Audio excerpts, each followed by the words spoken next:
All right. Well, good morning, good afternoon, and good evening to our viewers around the world. We're excited to have you here with us today in Brooklyn, New York.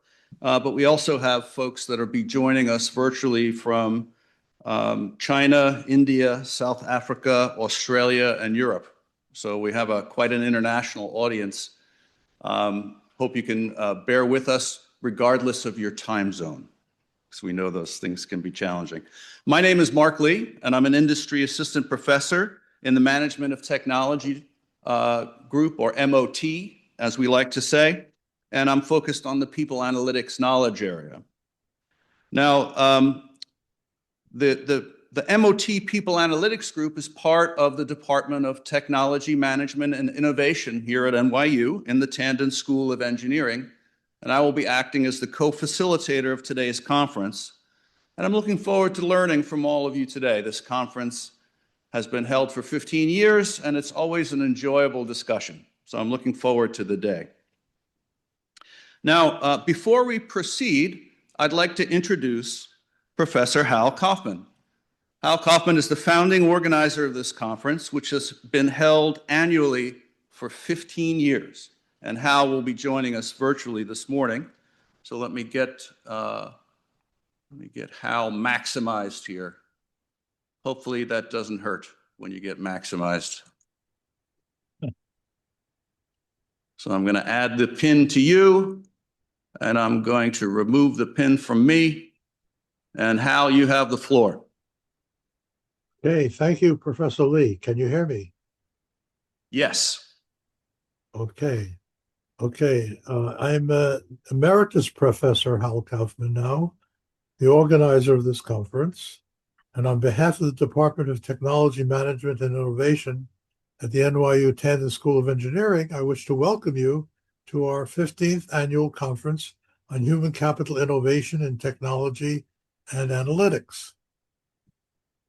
Now, the department has hosted this annual conference since I initiated it in 2012, and I'm very pleased that we have restored our annual conference to its original in-person on-campus venue, where we haven't been since before the pandemic in 2019. This year's theme is the impact of AI on talent management, and we have an outstanding group of presenters joining us from leading organizations as well as from our NYU community. I'm grateful to all of them for sharing their time and expertise. I also wish to apologize to my former students and colleagues who are here today for not being able to be with them in person. It is now my sincere pleasure to introduce Professor Linda Boyle, our Vice Dean for Research, for some welcoming remarks on behalf of the NYU Tandon School of Engineering.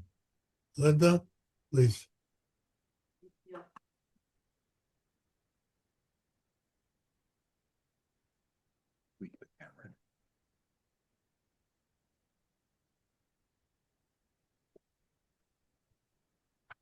Thank you, Hal. Hello, everyone. I'm really glad to be here. As Hal mentioned, I'm Linda Boyle. I'm the Vice Dean for Research at NYU Tandon School of Engineering. And on behalf of Tandon and Tandon's Executive Dean, Juan DePablo, it is my great pleasure to welcome everyone to the 15th Annual Conference on Human Capital Innovation in Technology and Analytics. The theme, as Hal mentioned, for this year's conference is the impact of AI on talent management.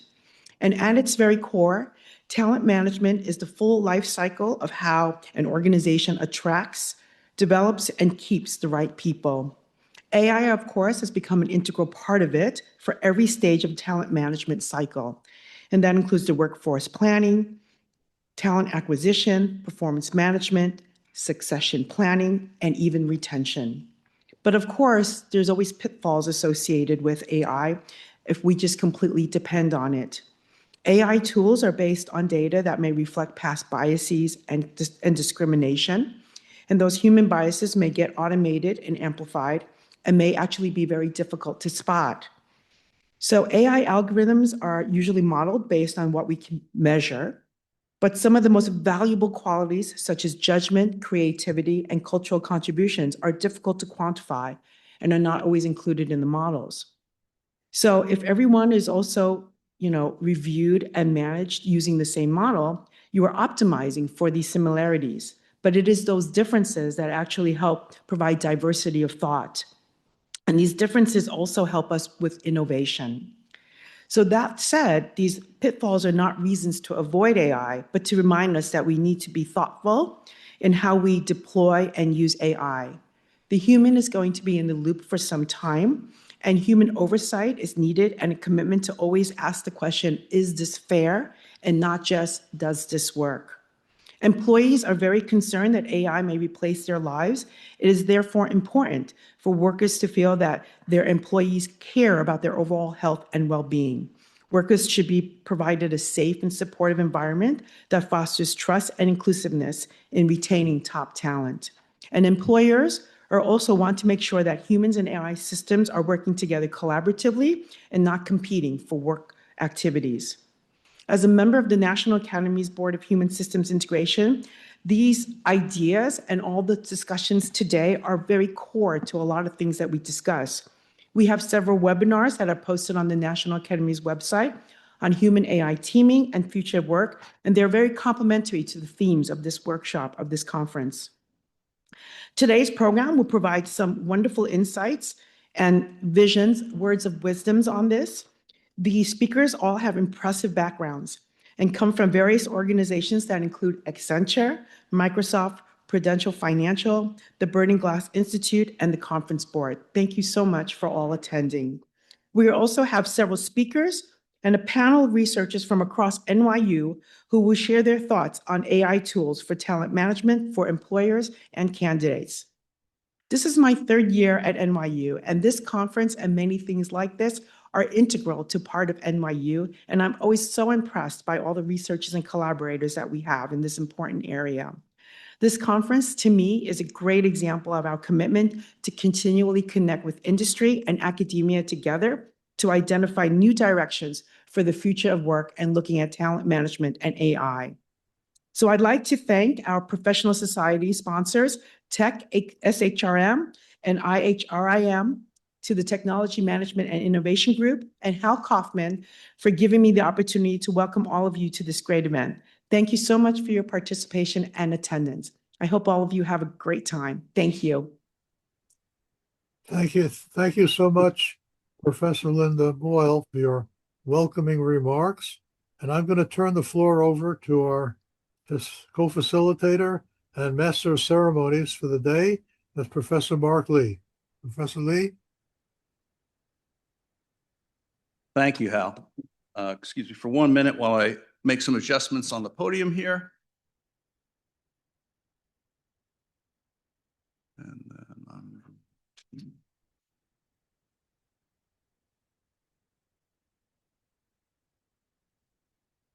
sharing. All right.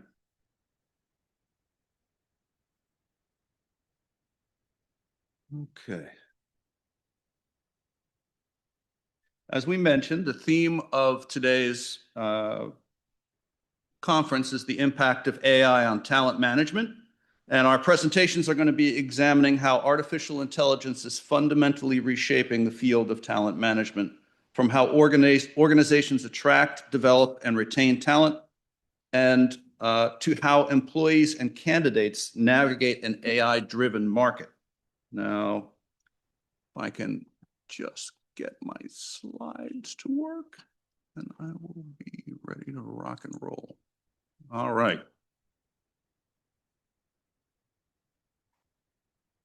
Now, unfortunately, I just wanted to make a quick brief announcement. Our speaker from Prudential was unable to join us today. So unfortunately, we're going to have to make a slight change in the schedule. What we're going to do is we're going to move the later presentations forward by 30 minutes. So that's the only change in the schedule. We're very sorry that Matt couldn't join us today, but it was something that couldn't be helped. He's fine, so there's not anything to worry about in that regard, but unfortunately, he couldn't make it with us today. Now, before we dive into the program, I just wanted to make a few notes. This conference was organized by Dr. Kaufman since 2012, and each year we have tried to tackle a pressing hot button issue at the intersection of technology, analytics, and human capital. From big data to AI to reskilling, and today marks the 15th edition of this conference. It's a tremendous milestone. And if you may not have dwelled very long on the registration site, you will find that each of these is recorded on video, and you'll be able to see those conferences. So they've been preserved as a nice record for all of us of what people have been saying. We would also like to thank the sponsors and supporters for this particular conference. There'll be some more acknowledgments as we go along, but this conference has been sponsored by the award-winning TechSherm student chapter. TechSherm has provided much of the technical support and logistics for today's conference. It's a student chapter of the International Society for Human Resource Management. And we're very proud of the accomplishments of our student chapter. We also want to thank the Professional Society co-sponsor IREM, which is the International Association of Human Resource Information Management, very appropriate to Tandon, which has been with us since the very first conference. So much appreciation to IREM for 15 years of sponsorship. Now here's the bonus. In addition, this free conference is eligible for continuing education credits, which we'll discuss a little bit later on. And the conference has been put on free for 15 years and is supported by donors like yourself. So all the donations are used to support the students who put on the conference. So much appreciation to our donors as well who've been supporting this conference.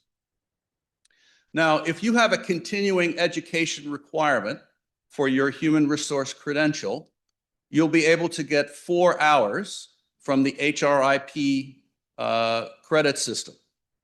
If you are interested in that, you can visit the IREM website for further details, or you can just contact us and we'll do whatever we can to help you make sure that you can get that. We want to thank IREM for approving the 4 recertification hours for your participation in the conference today. We'd also like to point out that if you're interested in further education, that we have a number of courses for you here in the Department of Management of Technology Department in the People Analytics area. Courses like Human Resource Management, Talent Management Systems, Managing HR Technology, Human Capital Engineering and Analytics, and then some Big Data, Predictive Analytics, and ROI courses. As you can see from this slide, we cover a variety of subjects. The faculty included noted specialists in the field, veteran consultants and experts like Vince Conte, who will be our discussant today. And even the intro course in HRM systems is taught by a prominent HRIS guru, Mark Miller. Various data analytics and AI related courses are also offered as part of our MS program. So if you're interested, we'd be happy to talk to you about those kinds of things. For students who may be attending around the world, NYU is a very global organization. We have campuses all over the world in Shanghai, Abu Dhabi, London, and others. You can find some information more about those on the website. But for those who might be on a schedule, just wanted to point out that our application deadline for the MOT program is July 1st. And for visiting students, it's August 14th. There's a website here that you'll be able to visit for more information. If you're interested in applying, we'd love to have you join us. A few housekeeping things before we start. The conference program is available online, along with the speaker biographies and contact. So you can find that by scanning this QR code, or if you prefer to cut and paste this link. On the QA side, please direct your questions to the QA box, which will be monitored. If they go into the chat box, we might miss that. So we don't want to miss any of your questions. So please use that Q&A box. Questions will be answered by the panel discussion at the end of the conference. Now, I strongly encourage you to stay for that final session. It's always a highlight. And to maximize the time for our speakers, we're going to keep introductions very brief. So please refer to the conference program for those bios and abstracts. Now, our first speaker this morning, or first speakers rather, are fitting right in with the hybrid nature of the conference, will be partially present and partially hybrid. So I'd like to start by welcoming Urka Amersi and Alan Schweier from the conference board. So please join me in welcoming our first speaker. And let me make some adjustments here so I can get your, I think your slides. Nope. Yes. Gopi, is Alan online? He is? Yeah. Okay, terrific. Oh, there he is. Hi, Alan. Good morning. Hi. Welcome. Good morning. Let me see if I can get to your slides here now. Which one are these in? This one. Perfect. Thank you so much. And then let me put it in presentation mode. And the floor is yours. Thank you so much. Thank you. I'm Urka Amersi. I have a difficult name, but I hope the presentation will be smooth. I'm a principal researcher at the conference board, and I'm here with Alan Schweier. I'm so happy to see you, Alan. I wasn't sure you were there. And we are co-facilitating this presentation together this morning. So happy to be here. And so I'm going to present some findings from a research we did at the end of last year. We published it in December, and I asked ChatGPT to give me an introduction slide image so I could connect my findings with this conference. And this is what it gave me, which this week I've been so happy. I've been so happy with ChatGPT, with the images it can produce. So the idea of this image and the idea I want to start this discussion with is that, yeah, in our study, we wanted to understand how AI is transforming organization. Are things changing at all for the organization? Sorry, I need to stay here, I know. Also, pardon me for 1 second, you can also use this. No, I'm good, thank you. And so how are organizations changing or transforming, starting from strategy to talent and skills? And so from this research, connecting it to the topic of this conference, yes, we're seeing AI impacting talent, and we are seeing AI impacting talent and impacting jobs and impacting tasks in two different directions. One is the jobs that are more independent, more exposed, that have more tasks that are repeatable and easy to automate, are facing a more direct impact, like we are seeing it in recruiting, for example. Talent acquisition is implementing a lot of AI tools, and the recruiter's role are changing very fast because AI is taking all the automation. And what organizations are doing with recruiters is helping them become more strategic, building more skills so that they can help with the organization, workforce planning, strategy, etc. The other direction AI is impacting talent is throughout everything in the organization. It is impacting strategy. So organizations have started to think how they are bringing value now with AI involved. It's impacting, and it's at least we can see organizations are starting to think how it will impact the operating model, the workflows, the processes, and all of that will lead to how it will impact talent, the skills that are needed, how it will impact learning and development, how it will impact well-being and helping people adjust, how it will impact the new talent that organizations are looking for in terms of skills, but also mindsets, acceptance of change, etc. So the roles that are more embedded in the operating model of the organizations are the ones that will see the impact more once the organizations go through any transformations in strategy, in structures, operating models, workflows, etc. So in this research, we asked a little bit about, we sent out a survey to leaders and asked if they are changing anything in strategy, structure, processes. And there was a variety out there of responses. So some considerate percentage said that they significantly are considering changing strategies.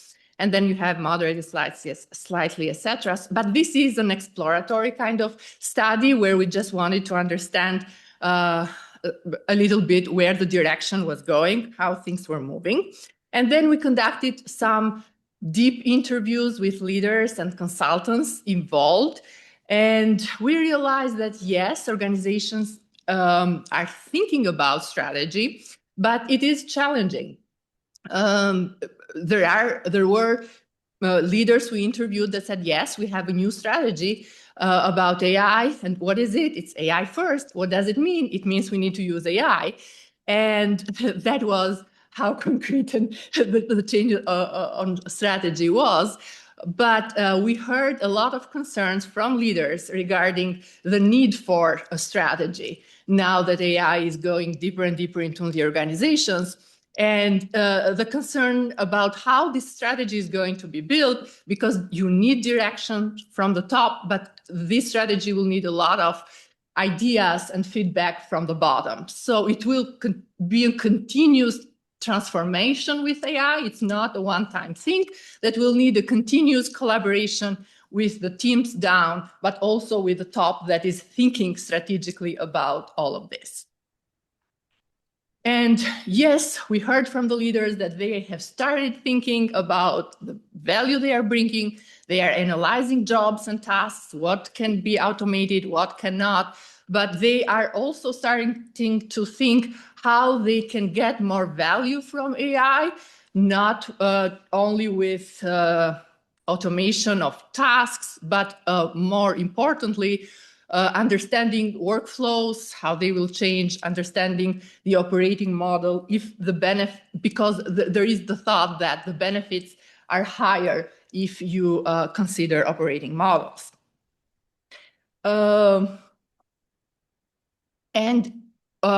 I'm a researcher in human capital, and our main interests were CHROs and HR teams. How involved are they in this transformation? Being that they bring the perspective of people and talent in the C-suite discussions. So, and we asked leaders of all functions about the role of the CHRO and how they see them involved. So if you see from these responses, where can CHROs create the most value in the enterprise? Most of the respondents said, both leaders and workers said that partnering with leaders from the other functions and business units to lead the redesign was the most frequent positioning that they found for the CHROs in this case. But then when we interviewed CHROs about their current role in the transformation, we saw a broad range. So there was a variety. There were CHROs out there that were not involved at all in any AI discussions in the organization, because probably the organization thought this is just tech upgrade. We don't need AI. When we are going to do some training, we don't need HR, sorry. When we are going to do some trainings, yes, maybe we are going to involve them. There were the HR teams that were somewhere in the middle, where they were involved, but only helping with transformation, designing those trainings or providing resources. And then on the other side were the CHROs who were involved in the discussions from day one, because those organizations from day one thought that AI is not just a technological upgrade, it's impacting a lot of things in the organization, talent included, and they wanted CHROs to be part of the discussion, to really think how it is going to impact their talent. And we asked about what these CHROs are doing regarding talent and skills, and they are experimenting, they are thinking, there is still a lot of not knowing out there, but there is, at least in the advanced organizations where CHROs are really involved in the discussions, they are thinking about the skills that they will need in the future. And more importantly, they are thinking about the mindsets that they are needing for the future, where the need for employees that are proactive, who are looking for themselves, how their roles are evolving and are learning on themselves, not waiting for the organization to formally train them and tell them what to do. So this mindset, people who are comfortable changing over and over. So we heard from leaders, especially in CHROs, about this need in new talent, in the future talent, I'm sorry. And then we asked about HR. How are they training their people? How people feel about the training they are receiving from HR regarding AI. And you see leaders there are more optimistic. Usually, always, leaders give us a more positive picture of how good things are going in the organization. This is the same with training for AI compared to workers. And another thing that we heard from these conversations with leaders were their thoughts in also changing the reward systems. If the organizations are going to emphasize specific skills and mindsets, the reward system, it needs to align with these needs. And some of them have started to think about how they can motivate employees that are good at embracing change, are good at experimenting, are good at co-creating solutions, and who are good at collaborating with others and contributing to the innovation, but also the fact that there is so much change going out and leading to a lot of fatigue and maybe burnout. So how they can help employees go through all of these changes and still be engaged and motivated. So these were some of the main findings from that study, and we are doing other studies. Things are changing fast, and probably will share in your other conferences. Now I'm going to give the floor to Alan, who has some more interesting things to share. Thanks, Erica. I'm going to try to share my screen just because I'm going to do the worst practice in presentations and try to do a live demonstration. Let me see if I can do that. And then let me know if it says I'm sharing. So You see your slides. They're not in presentation mode, but we see them. is it big enough? I Yes. have to flip between Yes. screens. Okay. Yep.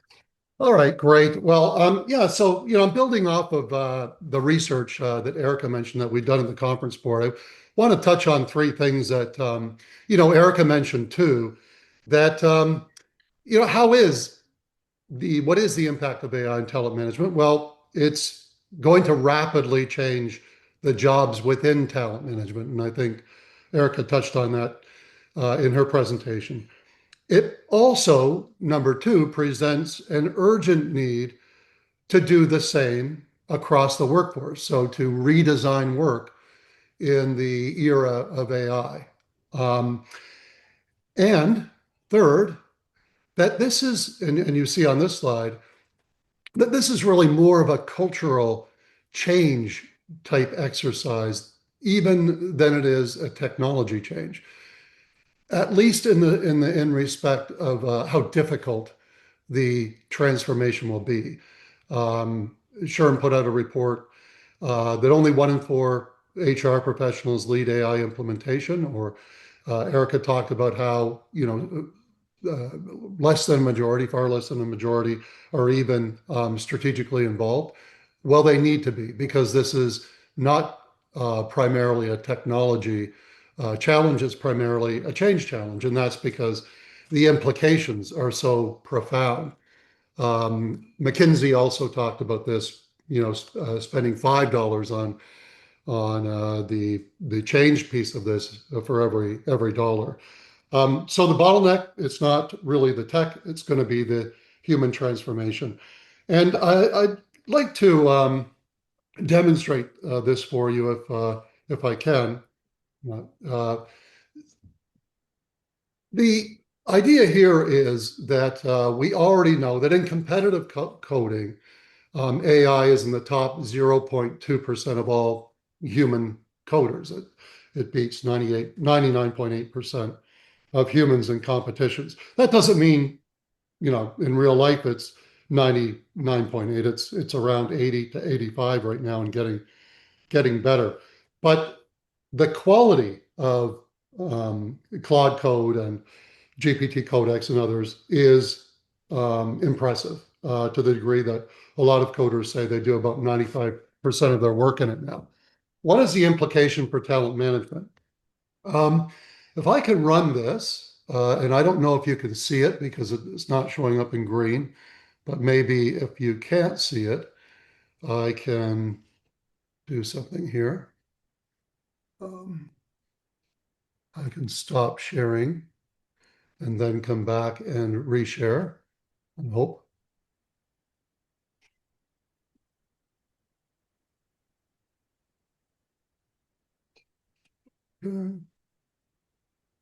Okay, so do we all see the window that is now more like a terminal window? Yep, we see that floating on top. Okay, so I created an enormous data set for a fictional company called Hartwell Financial, and then I put in a command. This is the command. I'm asking the AI to create a tool for leaders of the various businesses within this organization called Hartwell. It's a fictional organization. But imagine yourself as a HR business partner. And your job is to maybe take the corporate strategic plan, the corporate strategic talent plan, and go out to your clients who are internal. They're the directors and leaders of the various businesses, and essentially act as a consultant to help them interpret the strategic plan, the goals of the organization over the next few years, and what their divisions, what their departments need to do to help the organization achieve those goals from a workforce point of view. So you've got a lot of work to do. You're working with, maybe a dozen different divisions, a dozen different leaders. It's taking up an enormous amount of your time. You're the expert. You're helping them interpret the workforce plan, and you are, spending a lot of your time doing that. So let's just give the AI, in this case, Claude Code, a few minutes to create a tool for the divisional leaders that might be offered by the HR business partner. And I'm going to stop sharing. Sorry, we have to keep doing this. And go back to sharing my other slides. Okay.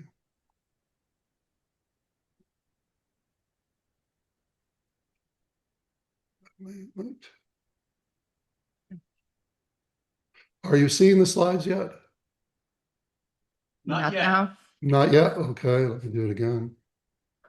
Sure. Okay. Should be seeing them now. So we do see slides now, yes. Okay, let's just give it a minute. It'll pop up on my screen when it's done, and then I will, do this again. But let's continue on to the presentation. So keeping that in mind, we've been doing a long bit of research now from AI coaching last year to AI agents this year, and talking to dozens of organizations. We've had focus groups of Fortune 500 and Global 2000 organizations, for the most part, talk about what's going on with AI agents for talent management, for HR. We have a number of case studies.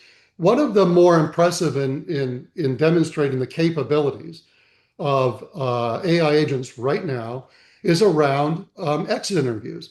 So what we've seen is an organization that has an agent that goes out into the HRIS and other systems, the ERP as well. It's connected through APIs, and note that everything I'm telling you here requires extensive API integration. But the agent goes to the appropriate system to learn who in the organization is leaving voluntarily in the next 4 weeks. Then it goes to the calendars and it asks or sends an invitation to those individuals for an exit interview. Interestingly enough, far more people agree to speak to the AI, agree to the exit interview, than they do when a human manager offers it. Keep that in mind.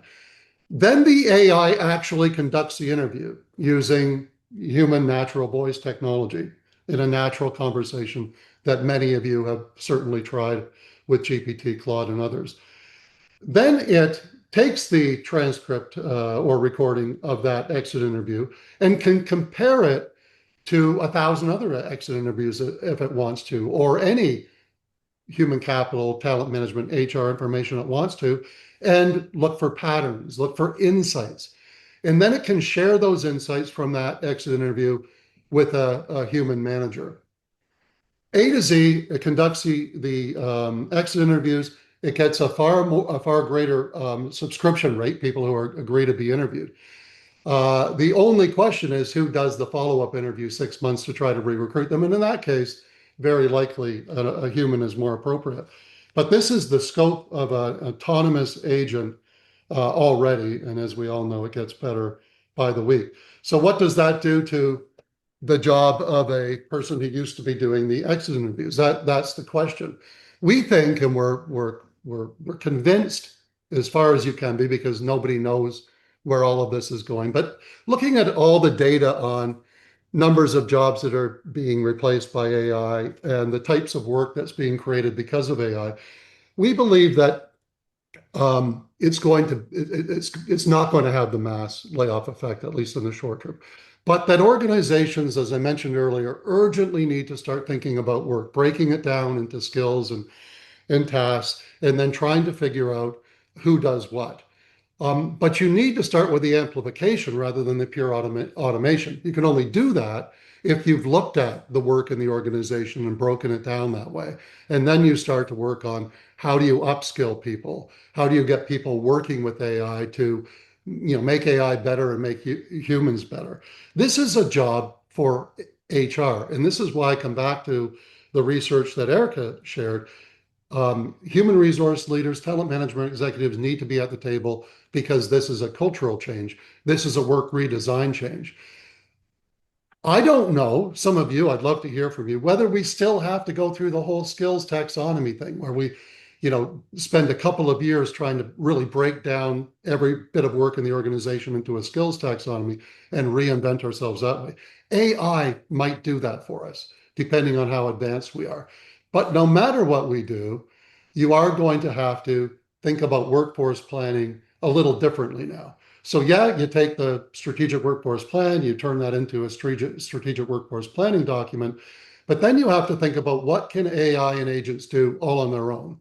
A lot of the estimates are saying even right now, 15 to 20% of the work in a typical organization.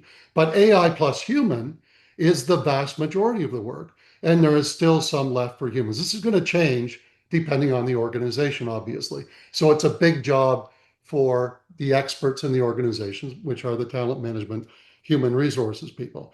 In a few years, we're going to have to extend that even further because we're going to have that advanced AI embodied into haptic and robots that can perhaps roam around the office with us and do things too. So we have to think about how workforce planning is evolving even over the next 5 to 7 years. But again, a big role for human resources and talent management experts. And if they're not doing the actual exit interviews, they are taking the insights from those. And I just use exit interviews as one example, but they are taking the insights from the AI, and now they have the time to do things like this, to take the consulting they might do with the directors of the businesses a step higher to add value, to add more value, not to decimate the HR department, or, I mean, certainly it'll be reduced in some cases, but it will also elevate the work to an even higher level. We think HR needs to lead this too, and that's building the business case for doing all of this for agentic AI. And so we've started to work on what looks to be a very complicated equation, but it's really not. And on my screen, yeah. Pardon, sorry for the interruption, but your app popped up. Okay, well, let's pause. I'm glad the app popped up and you can see it. This is what the AI created based on my prompt in what, about 4 or 5 minutes. Now the HR business partner doesn't have as much work to do because the director of that business unit can go into his or her department, whether it's human resources or whether it's sales or whatever it is, and look at just their own workforce. They can say they want to look at it by Gen X. They can say they want to look at it by Gen Z, whatever they want to do. They can look at levels, individual contributors, and find out. But here we had you probably didn't see this, but what I asked it to do was to take the most recent, the 2026 to 28 strategic plan, and then look at all that synthetic data I created for that fictional company, and by division, look for the gaps. Here's where the strategic plan says we need to go. Here's where we are. So if we go back to all levels, just because it has the most data, and we say, what are my AI readiness gaps? Well, here's the line that says where we need to be, and here's where we actually are by the different groups within the company. And you can see how that work that the HR business partner used to do has been not replaced by any stretch, but augmented in a 5-minute prompt to Claude Code. And this is one prompt. If I don't like something in here, I want to add something, I can do that just as easily. So I know we're running up on time, and I don't know if you've come back to the screen that I want to share, which is the last slide. We did. We see your presentation now again. Okay. So the last thing I want to say is if these things are happening, they're happening in talent management, so we need to reinvent ourselves as human capital talent management professionals. But then we also, as talent management professionals, have a natural role in doing that for the rest of the organization. So what does the CFO and CEO want to see, I think, is something like this. How many hours can we save? Well, the HR business partner just saved 20 hours a week. I'm exaggerating. Okay, is he going to go out for long walks, or is she going to go out for long walks or do online shopping? Hopefully not. What's the rate of reinvestment of those hours that they saved using agentic AI, or vibe coding, if you want to call it in this case? Is the reinvested amount of time in higher value added work? And to the extent that you can show this, I think you can prevent, in large part, the CFO and CEO saying, why don't I realize this gain right now and cut my HR workforce in half? We think that would be a wrong move, because right now, there's lots of work for the HR business partner. There's lots of work for the exit interviewer who used to do all the work. It's just higher value added work. And that's what we need to do in talent management, is figure out where we go next for ourselves and for the rest of the workforce. Thank you. Thank you.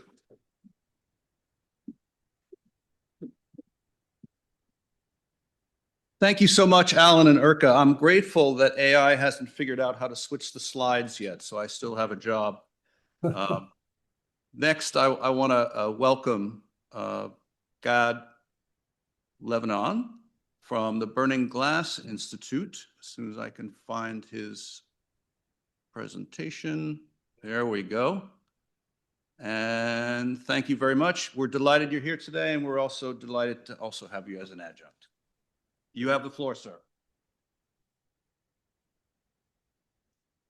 First, I want to see if I can move the slides. Forgot one thing. Yep. I apologize. See, maybe the AI could fix this for me. I need to share the screen in the Zoom. with our remote participants. All right, share screen. All right. Thank you so much. Sorry for the interruption. No problem.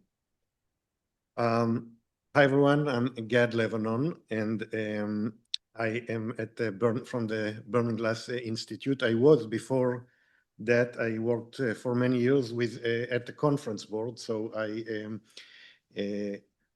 left 4 years ago and started together with Matt Siegelman the Burning Glass Institute, and the people from before who presented from the conference board came after I left, so it's good to meet you. I'm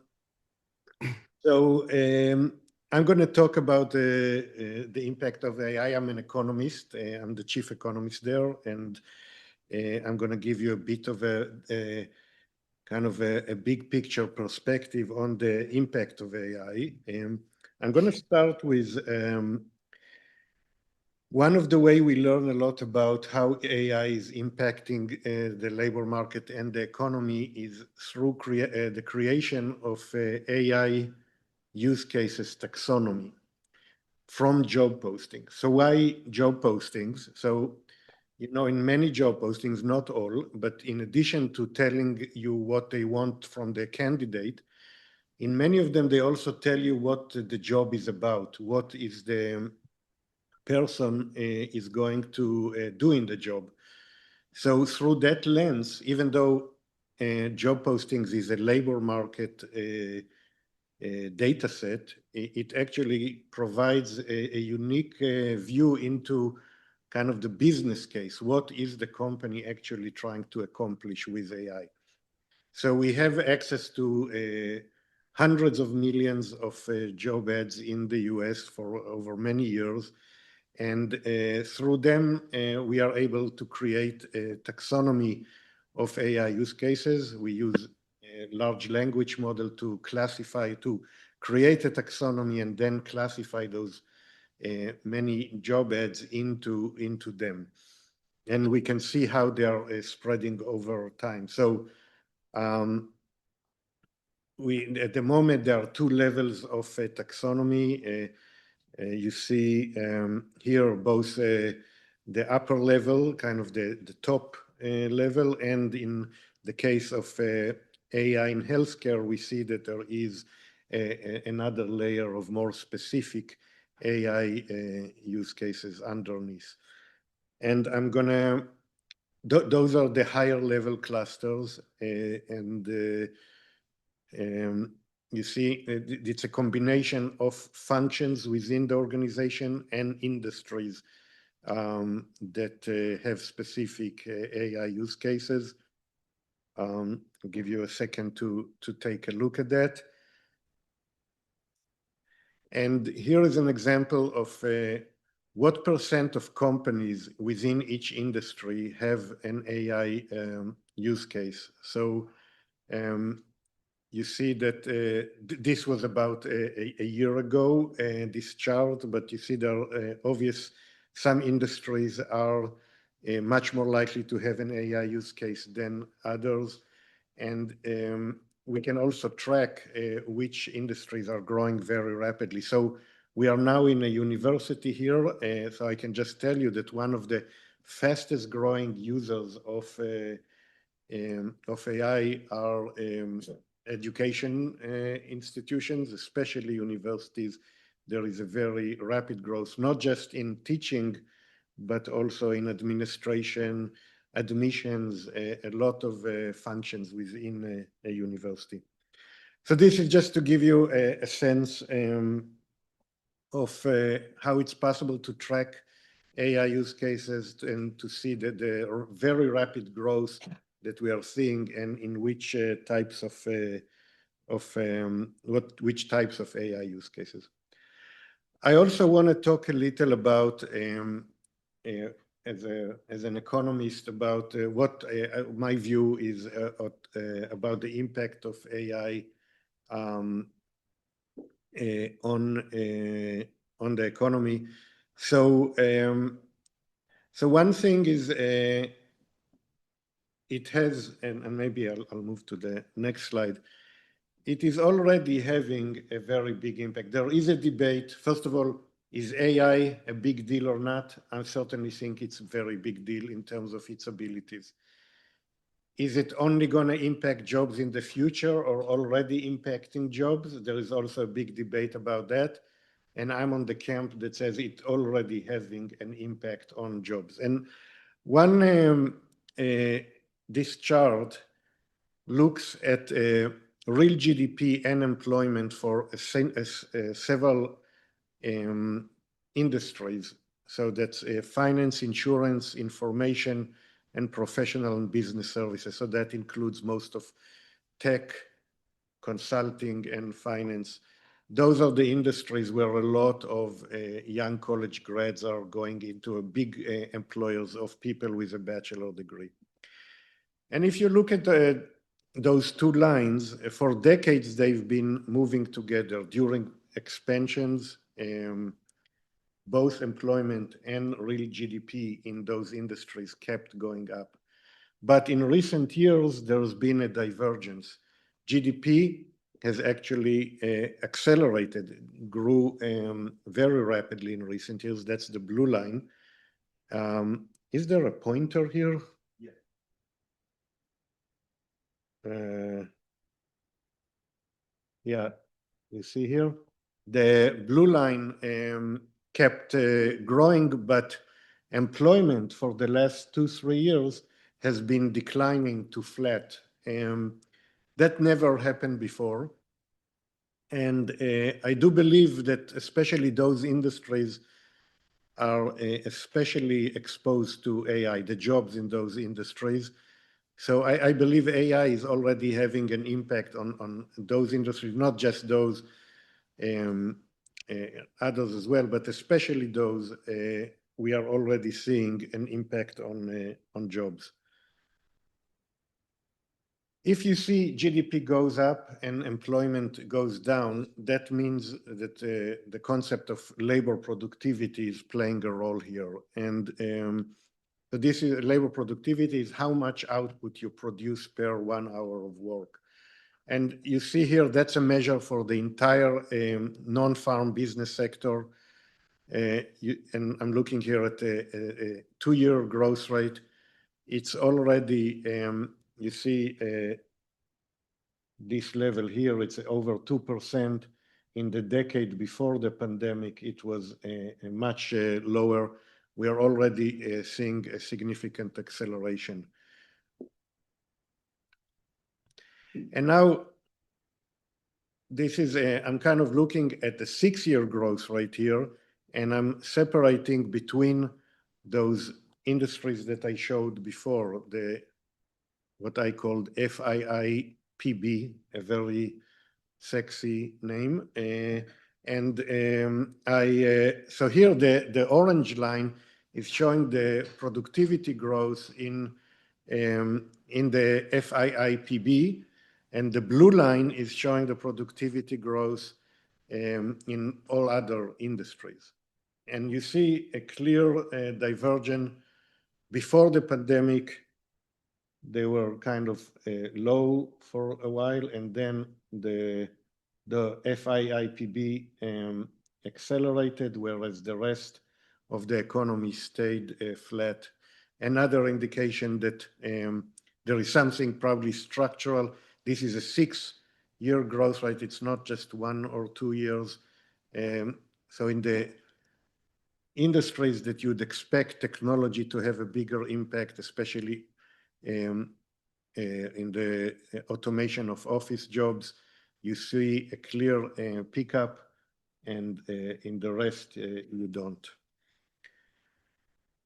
If you just look at the number of jobs, so here I kind of took a bunch of groups of jobs, and I made them all equal to 100 in January of 2023.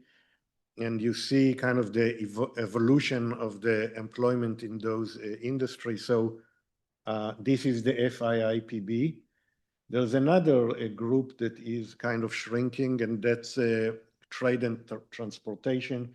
So in addition to FIIPB, in retail trade especially, and in warehousing, there has been a lot of productivity growth that allows those industry to grow, but with fewer workers. In the rest, it's a kind of more moderate, except for healthcare and social assistance. That's the industry that keeps the overall job growth positive, barely positive, but without healthcare and social assistance, we would have been at a negative almost or a flat job growth. And I expect AI to penetrate more and more industries in the future. So I think we will see some of those continuing to, or even weakening further. Healthcare, I do expect to continue to grow because AI has less impact on that. And the aging of the baby boomers, you know, unfortunately, as you age, you need more health services. So thank God for those aging baby boomers that keep producing jobs. Some kind of longer term thoughts. I think we are in a period of unusual technological progress. And it is very unusual in the sense that the US is such a leader in that compared to other advanced economies. Some countries in Asia are also keeping up, but in general, among advanced economies, it's just kind of the US versus everyone else. And even within the US, it's mostly the Bay Area, the concentration there, with Seattle also with Amazon and Microsoft, but it's a mostly a Bay Area story. And that also means that a lot of the benefits from the AI will go to those areas, to owners of tech companies and senior workers there.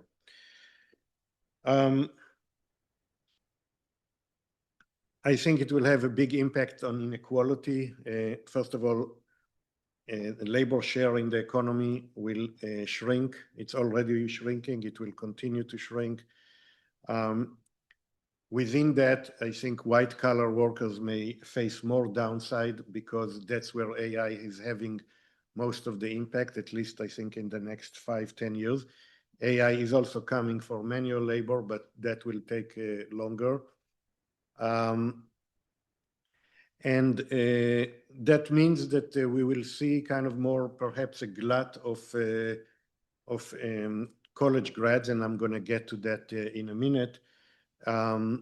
Whereas in the blue collar and manual services, we are likely to see shortages, partly because more and more people are getting a college degree, and if you get a college degree, you don't want to be a plumber. You may end up being one, but your first choice is to get a job that requires a bachelor degree. And we are already seeing some shortages in recent years in kind of the more blue-collar part of the economy, and that's likely to continue.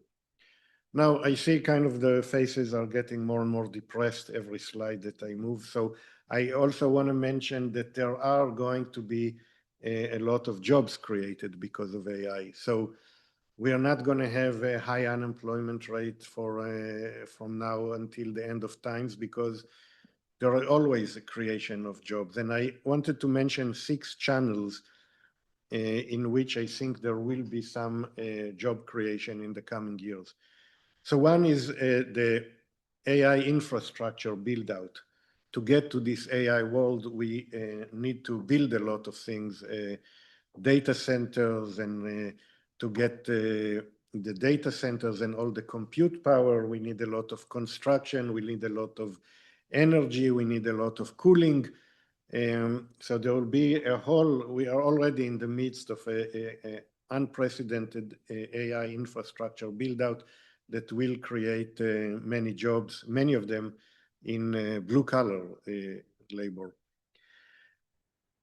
Then there will be a lot of new services and products as a result of AI, all kinds of like AI tutors and AI robots, and a lot of new goods and services. And there will be a lot of people involved in building them and taking them to market and selling them. So that also will create many jobs. Then in almost every company, as we saw in the previous presentation, they are doing something with AI. It requires knowledge. It doesn't just happen on its own. You need a lot of experts to help you integrate AI into the company, and that also generates job. Then the fourth category is, the way I think of it, we now have an entire field or many fields in understanding human beings, like psychology, and then all of the tools that, and people who are, his job is to make us more efficient and better managers and all that.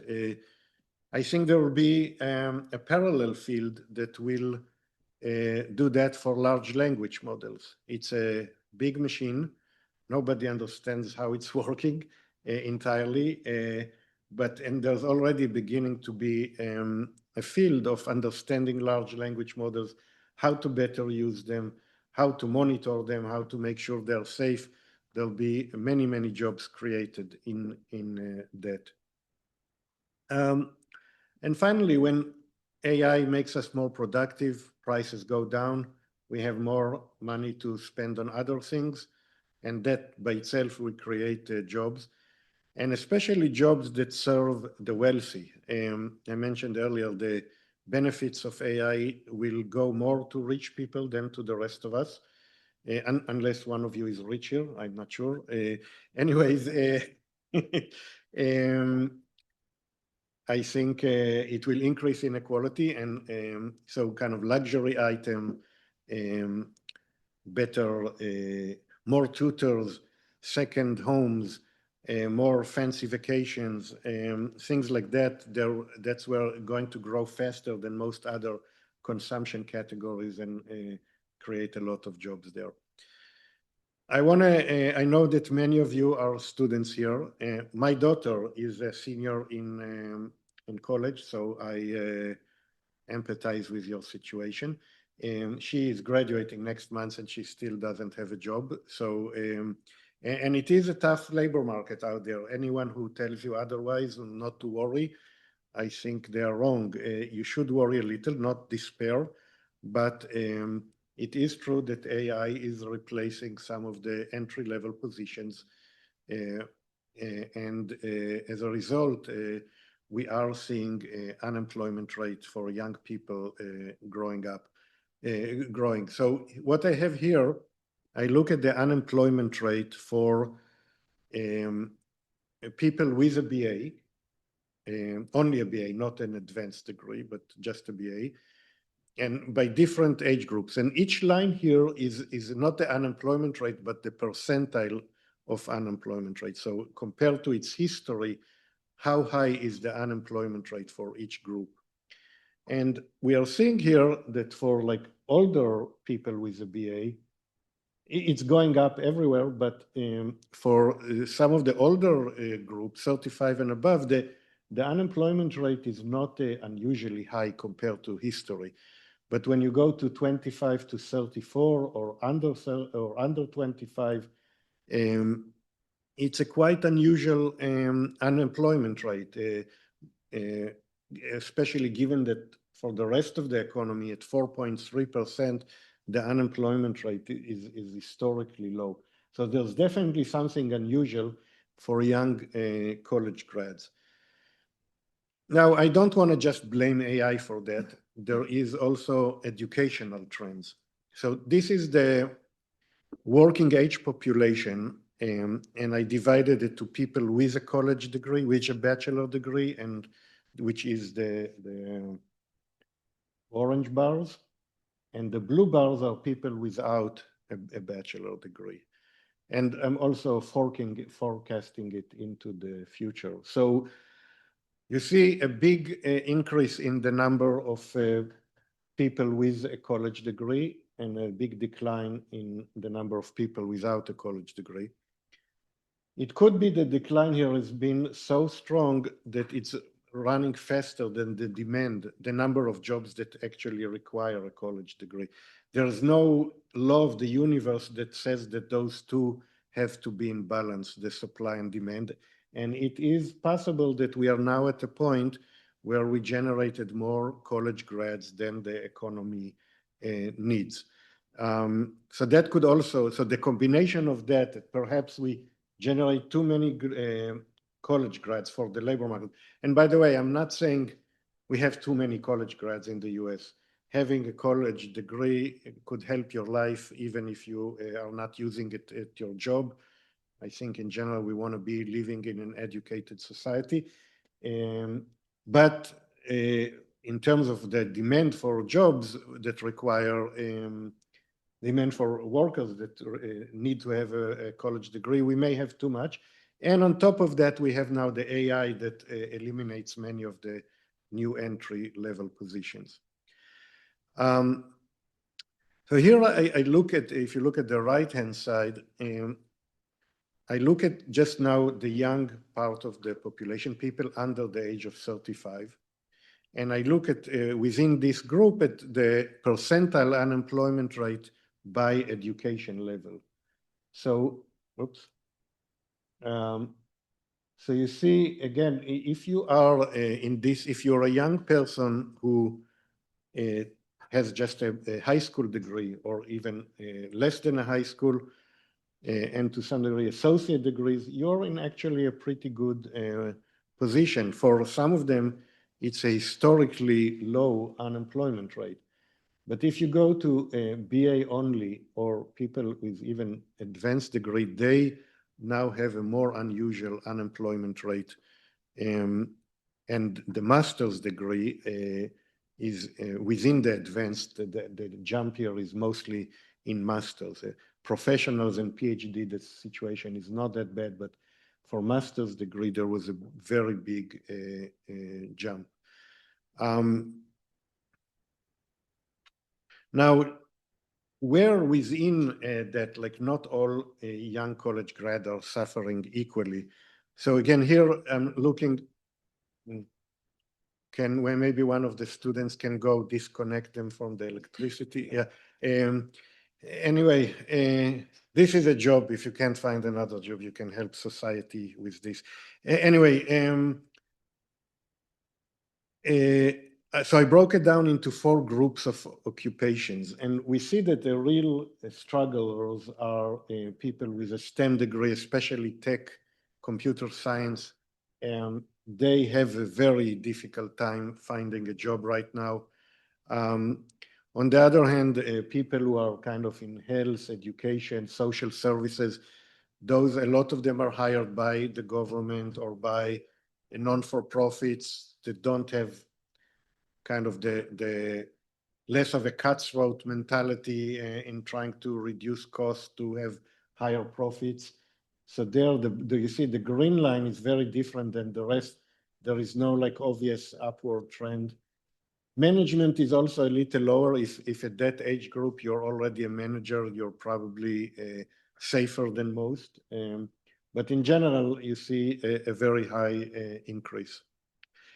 So yeah, that's all I have. I don't know if you want to give some time for questions or.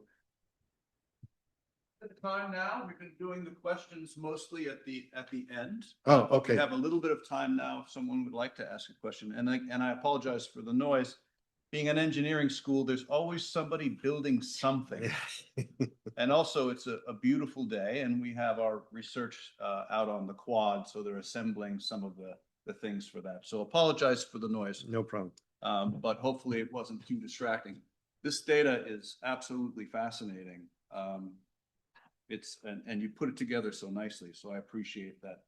Did anyone have a question that they might would like to share with Gad?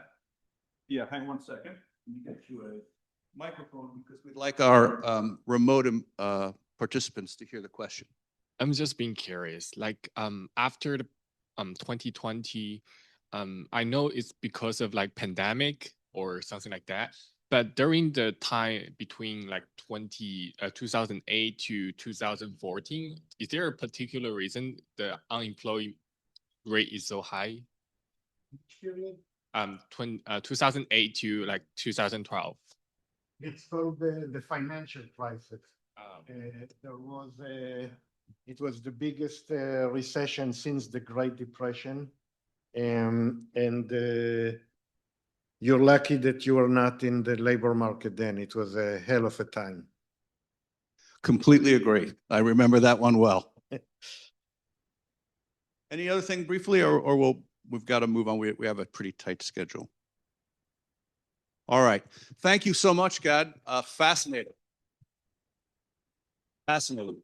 Again, we'll be doing Q&A at the end. So looking forward to that with all of our speakers who will be available at that time. Now, next I would like to welcome to the podium Neha Shah from Microsoft. And I'm going to make sure I get those slides here. 1 second. And that's going to be, should be here in the Google deck.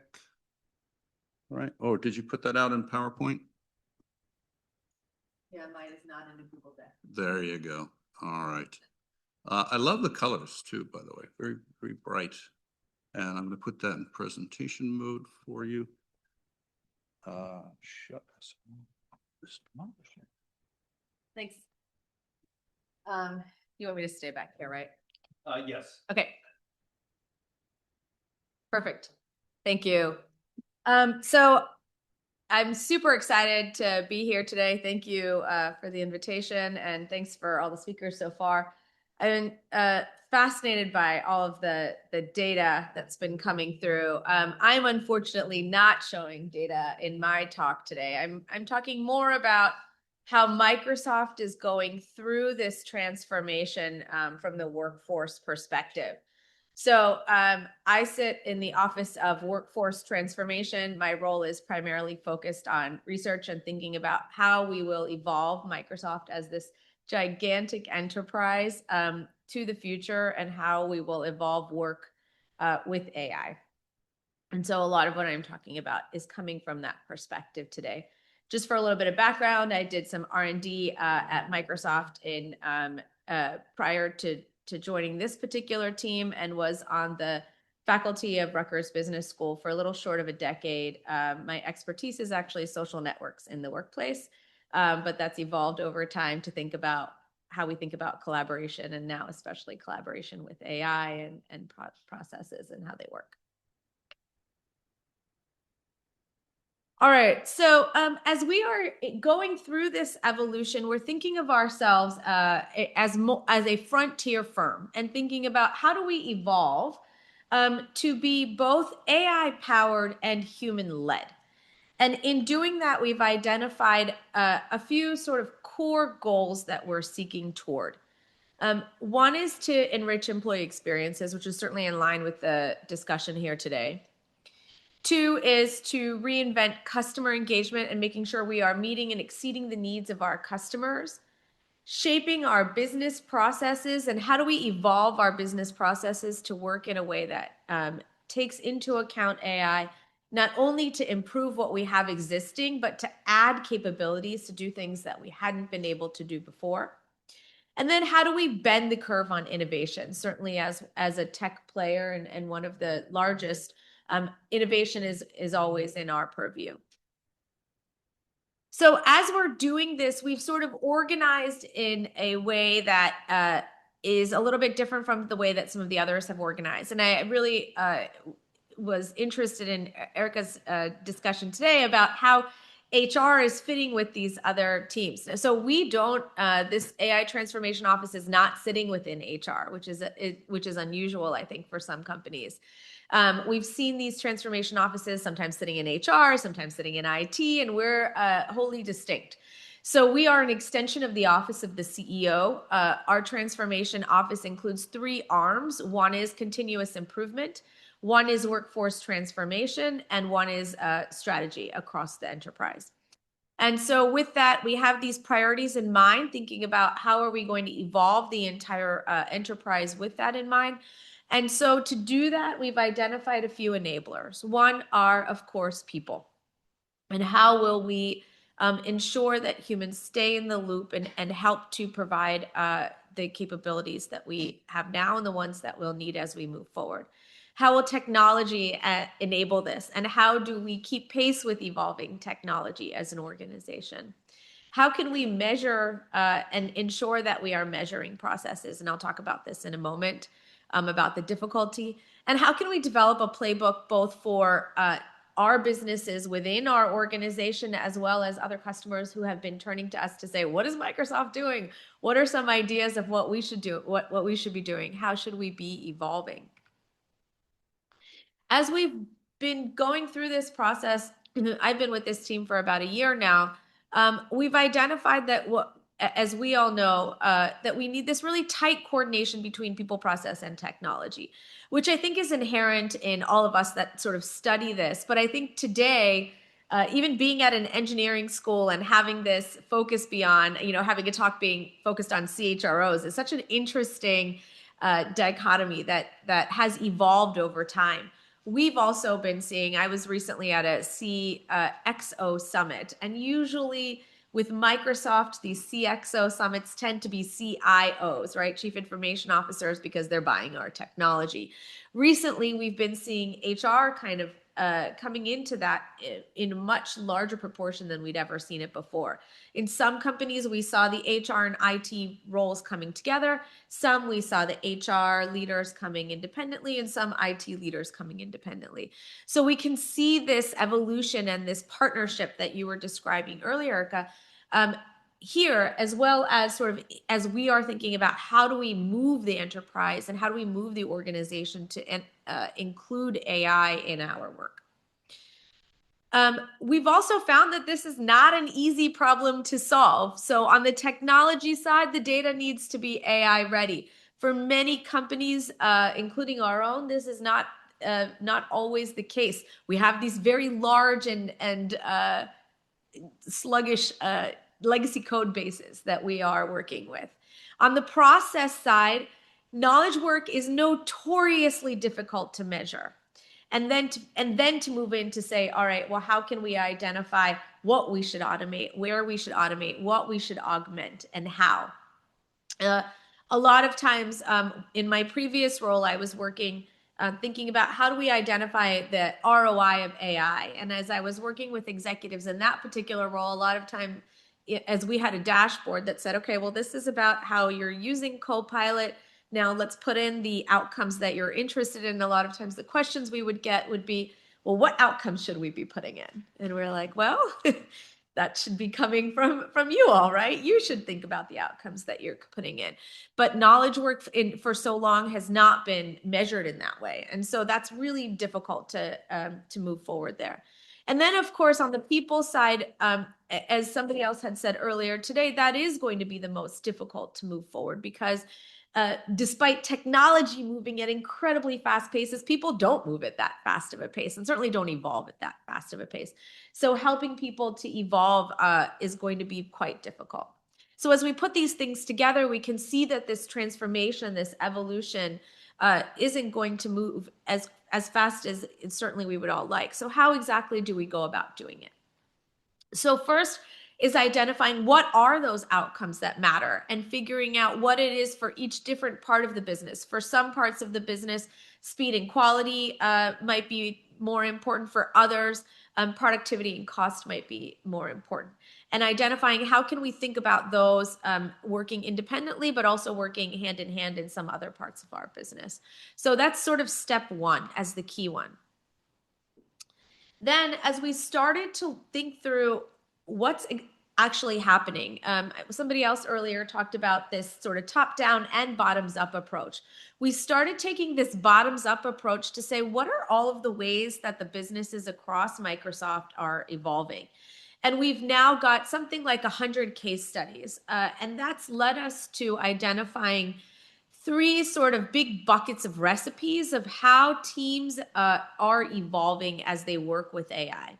I'm sure as we move forward, we'll have a 4th recipe and a 5th recipe, but so far we've gotten these big 3. One is we are seeing a recipe focused on persona acceleration. I'll talk about each of these in turn. One is focused on process optimization, and the third one is, what if we just start from scratch and implement AI?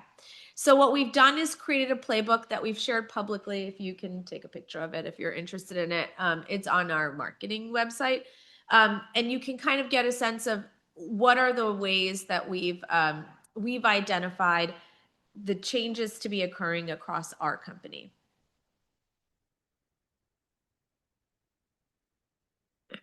As we've done this, we've sort of we've identified 5 big levers that are really informing our playbook of how to transform. First is to identify what are those priority business objectives. And this seems so obvious, right? Of course, we start with the priority business objectives, but more often than not, we hear exactly what you heard earlier of, what's your goal and strategy for using AI? Exactly as you said. The goal and strategy of using AI is to use AI. The more AI we use, the better. What? Right? And so we're saying start with your business objectives. What are your overarching business objectives, and how can using AI align with those? Then take the next step of making knowledge work very visible. How exactly is work getting done in your part of the organization? What are the tasks that are involved? Where are the points of handoff? Where are the points of coordination? Not only within, for example, software engineering as you're coding, but what are the points of coordination as you think more broadly about the system? And so that means thinking, well, engineering has to, in our organization, has to go through privacy, has to go through security, has to deal with legal, right? And so how do we think about each of those touch points? And so how can we make that entire flow of work visible? The second piece is to define our risk boundaries. And this is where you're hearing a lot about AI governance. So how can we ensure that we have identified what those risk boundaries are, even before we have identified in particular what solution set we want to employ? Where do we want humans to stay in the loop, no matter what the technology can do? Where is that essential to the way that we work? For example, in HR, we want folks to be staying in the loop when humans to be staying in the loop, rather, when career decisions are being made. We don't want that being automated, right? And we've seen that across industries, despite the fact that there are many nursing tasks that might be undertaken by AI. That's not what people want, right? And so despite the fact that AI can do so much, what should it do? And identifying those risk boundaries and guardrails for your particular business or the particular business you're doing that. Then designing what the right AI set is, and doing that with 2 factors in mind. Not only in optimizing the workflow, which is what we hear most companies right now are focused on, is efficiency. How can I use AI to become more efficient? But also to think about how can I identify new capabilities that are going to add new value. So for example, in our communications organization, we have at the very most senior levels of the organization, we found a new capability that's been added from AI that enables risk detection. So that even before crises from a communications perspective erupt across the world, we have detection capabilities that are able to identify them and route them to the folks that need to be addressing them immediately. Whereas we've moving us from a little bit more of a proactive perspective versus a reactive one. With that technology set and those guardrails in place, now we think about how do we redesign roles in the organization. This is where the really hard work comes into play. So even though folks can become incredibly fluent in using technology, we want to ensure that we are then thinking about how do we redesign the career pathways so that people can actually use AI and have a place to go in their new ways of working? How do we change the way that you're incentivized? Because certainly if you're incentivized to produce work in a way that works in the way that people had always worked, you're going to continue to work in that way, right? And so how do we think about rewards? How do we think about incentives? How do we think about workflows? How do we think about decision-making and empowering decision makers? As we want to move faster and faster and faster, what we've found is as individuals are becoming more and more productive in their work, we're reaching these bottlenecks for the people that have to review that work, right? And so for each person who's becoming 10x productive, that manager now has 100x times the amount of work that they somehow have to review. What does that look like? And so how do we change what individuals are empowered to do? And how do we change the way that work is getting done throughout that system? And finally, how do we ensure that everybody has this interest and mindset in continuously improving, in thinking about new ways that we can evolve and use this technology in a way that improves their own work and improves the benefits to the organization? So these big levers then have created these recipes that I talked about earlier. So for the persona acceleration, let me just jump into that. When we're thinking about persona acceleration, we found some parts of the business really can focus on how can we accelerate the capabilities of individuals? And that's where they are right now in their journey. So for example, in our comms organization, we found that focusing on increasing employee adoption and delivering performance improvements across the optimization was the way that that part of the organization was interested in transforming. And we found that to be a key recipe, is this notion of persona acceleration. Helping those teams that were focused on persona acceleration help to increase their outcomes. In other parts of the organization, we focused on a recipe focused on process optimization.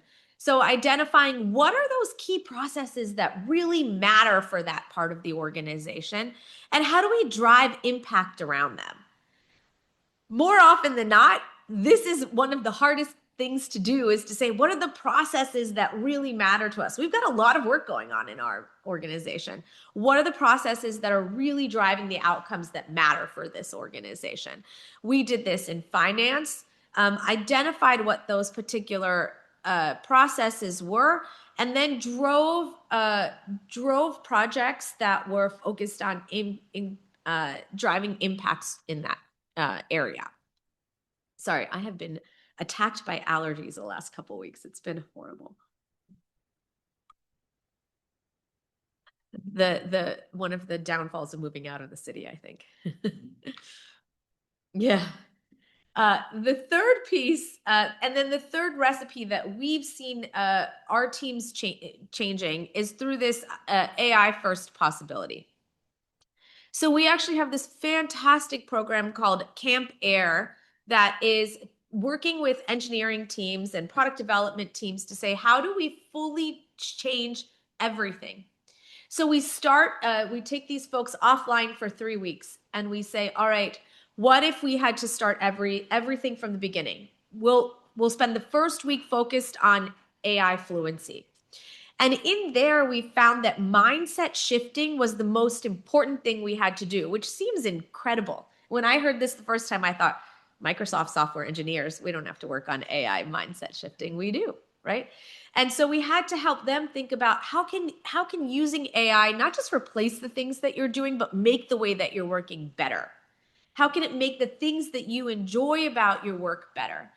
And we found engineers loved the idea of, well, now I can start to create these like design prototypes. They're not going to be what our designers are able to do, but I can start to create these capabilities to show what I am looking for. And so our discussions that we have with our designers just elevated. And so the outcomes that we were able to reach elevated. Then we ask them to say, in your second week, start using AI in your real work streams. Think about different ways that you're going to work. Everything from your sprints and your experimentation. How are you totally going to rejigger the way that you and your team work? And then in our third week, we say, all right, what are those repeatable workflows now that you've identified this new way of working? And what are these new commitments of how you're going to work? And we really found folks to be jazzed up by this way of working, right? They're really excited to say, oh, wow, I can use these new tools and these new ways of working and bring them into thinking and working in totally new ways that I hadn't before, not only independently, but as a team. And that has really, if you talk to these folks after they go through this camp, they're super excited about what they're doing. So we're rolling this out not only to these very small groups, but also now across thousands of engineers across the enterprise. So, as I'm wrapping up here, we're seeing these really cool shifts for talent. And what you can't see that's hidden by that box up there is to say that this is very early. These are sort of early shifts that we're seeing. First, we're seeing folks redesign their roles. They're doing a lot more T-shaped roles. And what we're seeing, as somebody else said earlier, is that judgment, critical thinking are not only important, but increasingly important. You can code, you can build things now. But what's important is that you're taking the time to plan out exactly what you should build and that what you build actually matters. Not that you just build and code a lot of stuff and then hand it off to the next person to have to deal with, right? We're seeing a lot more dynamic work and more integrative work. There was a perspective initially that, well, using AI is going to mean people are kind of working off in these silos. That's not what we're seeing. We're actually seeing coordination needing to increase more. And in fact, we're seeing more of this high value human collaboration. As I described with these engineers, they're excited because they can go to the table to say, I've got these ideas and this is how they're working. Or we can see our product managers say, this is kind of how I could imagine building it. And then they all work together with, instead of starting from a base of information, they're starting from a base of problem solving, which makes just the work much more interesting for them, for all of us, actually. So we're seeing how work being done is totally reinvented, not only from the ground up, but from the top down too. We're seeing these career paths evolve. And so we're redesigning early career work. Right now, we're working with a group of engineers that are new to the organization to think about how do we help them develop these senior judgment skills. Most of us, when we started our new jobs, we spent the first year or two in our new jobs sort of hoping that we run into new problems. And so learning as we go, hoping as we're developing those edge cases and our expertise is broadening and broadening as we go.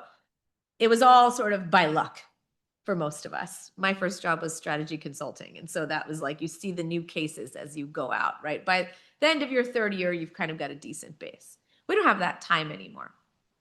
And so now, how can we help folks develop the expertise to understand and say, when should I escalate problems? When should I take a deep dive into what the AI has produced? What are those like subtle cues that I should look for that should raise my eyebrows about that I need to take a second look? Those are things that we generally develop after years and years and years of working. Now we're thinking about how do we help people develop those early on? In fact, very early on, within the first couple months of them working. How can we help them start thinking of their job not as this singular, like I'm a coder and I'm focused on this one project at a time, to this is a system and I need to think about how my work fits into this system. How do I think end to end from my idea of what I'm going to build to how will I sell this to customers and what matters to get customer value? And then we think about this broadly from an operating model perspective to think about what does resource deployment look like? There's a lot of discussion also on what does the overarching organization look like? I've heard a lot of folks talk about the diminishing of managers. I don't fully buy that. I don't know, what that means for Microsoft, but I do know that if you have these routine sort of tasks that are very contained, yeah, it's probably okay to be able to say AI can do those tasks that are routine, as we were talking about earlier. But the more complex and the more interdependent things are, the more you need somebody who's going to orchestrate across those. And that's where the managers are really going to come in to play important and more important roles as this orchestration goes into place. Identifying what is the work that needs to be done. How do we bring these things together? How do we ensure that there's smooth handoffs? And how do we keep this, again, this system flowing in a way that we can actually get the gains from the productivity at the individual level, but also elevate that to productivity at a system-wide level. So what we're seeing is that then the role of leaders starts to become more and more important. And we think about not only about what are today's jobs, but how do we elevate what that means for human careers as we are moving forward? How do we ensure that the things that are important to stay human do stay human? For leaders, we have to think about, we need to recognize that there's a lot of uncertainty that none of us can have the right answers for, but that we can at least have our intentions of where we should be going. What is our vision? What are our commitments for the workforce? And how can we make the decisions to shape the future of work? So very frequently, you hear like, well, technology is going to do this to the workforce. Technology is going to do this to organizations. Technology doesn't take action. Leaders in organizations, policymakers, those are the people that are taking action. And they have a decision to make here. And so we all have these decisions to make about how exactly do we want our organizations to evolve? How do we want the future of work to look? And in those decisions is going to be what work evolves to. And so how that looks is going to be quite interesting, I think, over the next 10 to 20 years. Thank you. We just have a moment or two. If anyone has a burning question that they would like to address at the moment, I'd be happy to take a question. Way in the back there. Microphone.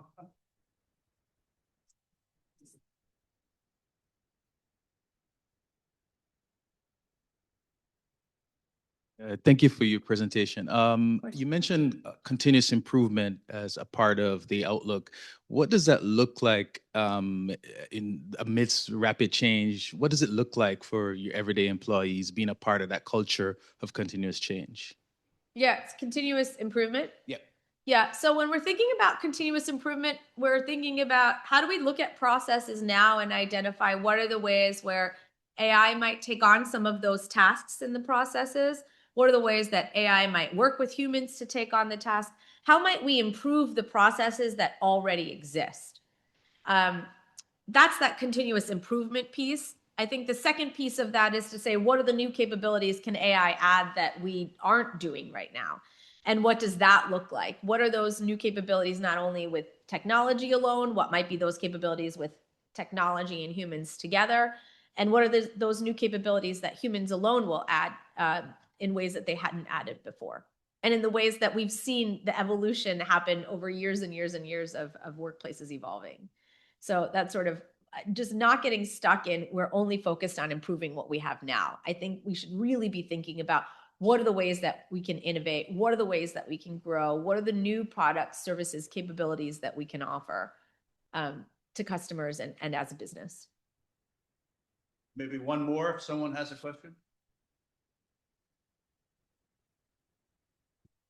Yeah, thank you very much for your presentation.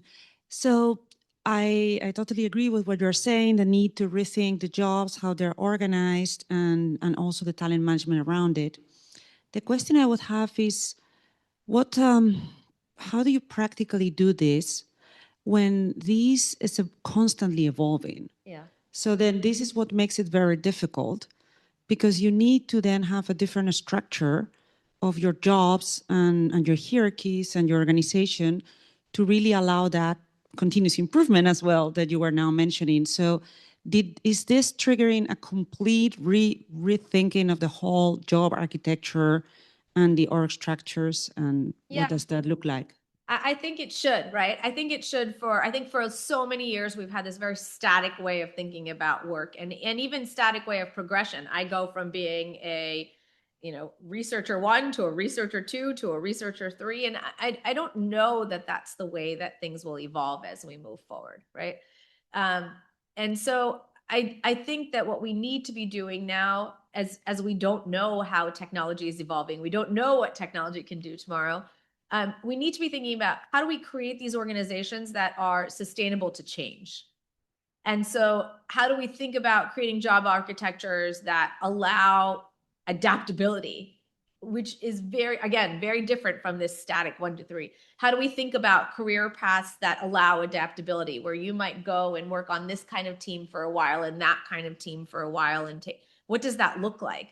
And so that's, a lot of that thinking is happening right now in terms of how do we build to be changing constantly. And it's not only AI and technology that's a threat, right? Certainly there's like macroeconomic threat. There's change that's sort of constantly requiring adaptation. And so firms that I think are built better to sustain that are just going to weather all of this much better. Okay, fantastic. Yeah, thank you so much. Of course, thank you. It's fascinating to see what, Microsoft, which is also a cutting edge company, but also a 40 some odd year old organization too. It's clear that the cobbler's children are getting new shoes. So thank you very much for your presentation. Next, I'd like to welcome our friends from Accenture. We will be having a talk from Lily Dwan and Stephen Robalewski. And Stephen, I see, is online there, as well as Lily. So let me give you just a moment to stop sharing this computer here. And then you may share your desktop or whichever one you would like to share with the Zoom meeting. Yeah, I would just Stephen bring up his non-slide demo, which we were communicated with Professor Holz that this year's we're really pivoted to the new. We promise we'll not show any slides. He's bring up a Word document or any of that, and Steve, I turn the mic to Stephen for the core content of today's discussions. I just want to quickly thank the NYU, the conference, and for the continued collaborations in this space. And I'm honored to be, I think this would be my 5th or the 6th continuous years of attending of this conference. I always learn a lot, and it's great to exchange ideas and answer really tricky questions from the audience in this new space. So super excited. I'm being able to be with Steve together to represent Accenture's our latest thinking in this domain. I'll turn the mic to you, Stephen. Well, thanks, Lily. I appreciate it. And as much as I tried to be in New York with you today, my one Delta flight from Grand Rapids, Michigan to LaGuardia was delayed. So I hedged a bet and came back. And you can see I'm actually in my car on Wi-Fi joining you all right now just to make sure we could get the time in. So nimble as the day goes, the best laid plans of mice and men certainly fell apart this morning, but glad to be able to be here. My name is Stephen Robalewski. I get a chance to work with Accenture, and on behalf of the 776,400 current employees at Accenture, which is quite the number to say out loud, this is a dialogue that, because of the size and breadth of our organization, is readily apparent with all of the clients that we work with almost across the totality of the Global 2000 and 486 of the Fortune 500, 46 of the 50 states in America as part of their partners along the way of working. We have a pretty big reach and care about this dialogue because not only is our clients' work changing, but so is ours, right? Those 767,000 people I just spoke about. Our jobs are all changing too, and we're actively trying to think about how to make that into a more meaningful, more resilient way of the future. And I love the dialogue from one of our biggest partners at Microsoft was, of course, just speaking beforehand. And we work hand in hand with that organization all the time and love the perspective there. And I'm going to spend a few minutes here talking about some things that we're seeing on how to create resiliency in your talent system. And notice the words I used there, talent system, and creating resiliency to get to the smallest pieces of work to make bigger, broader, better decisions along the way.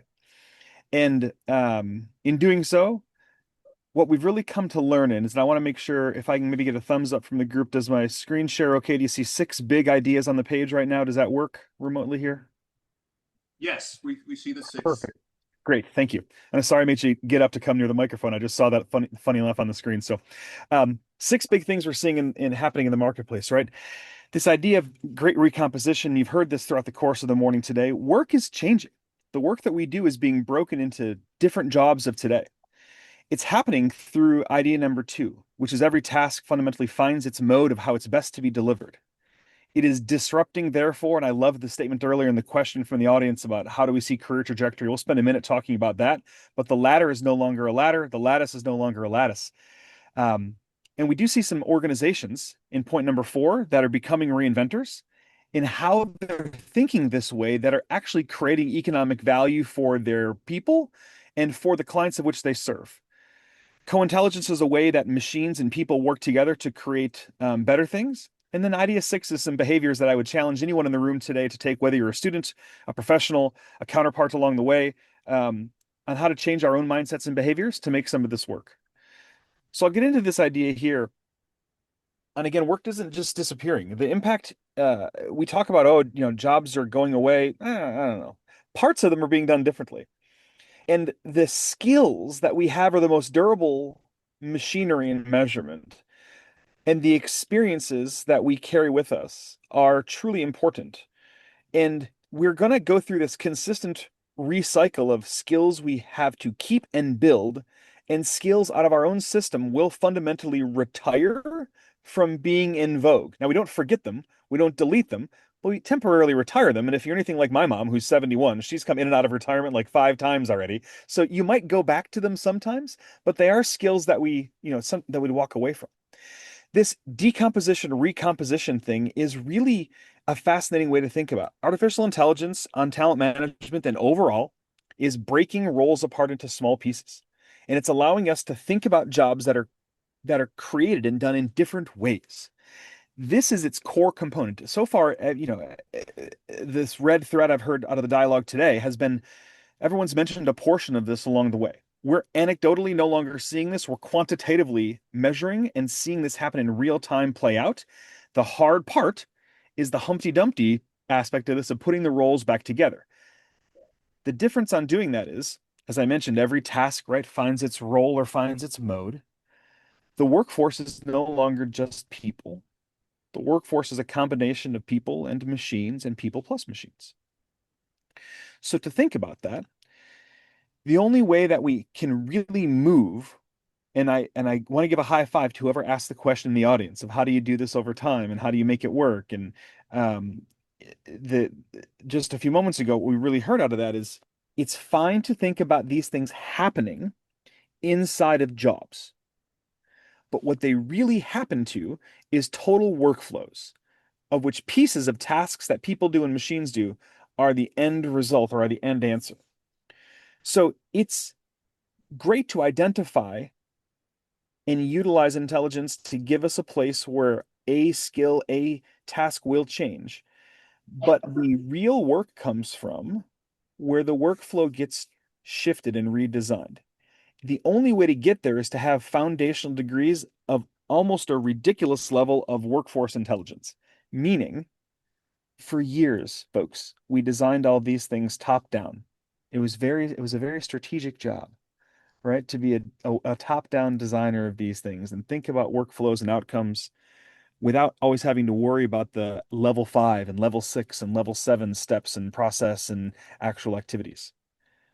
Right now, talent management and workforce management is flipped its head, flipped the script to be able to say that this bottoms up perspective is actually where we can use intelligence, a great degree of workforce intelligence, to become a little more bottoms up to help make broader strategic directions. And it gets us out of quick win mode, quite frankly. It gets us out of pilot mode.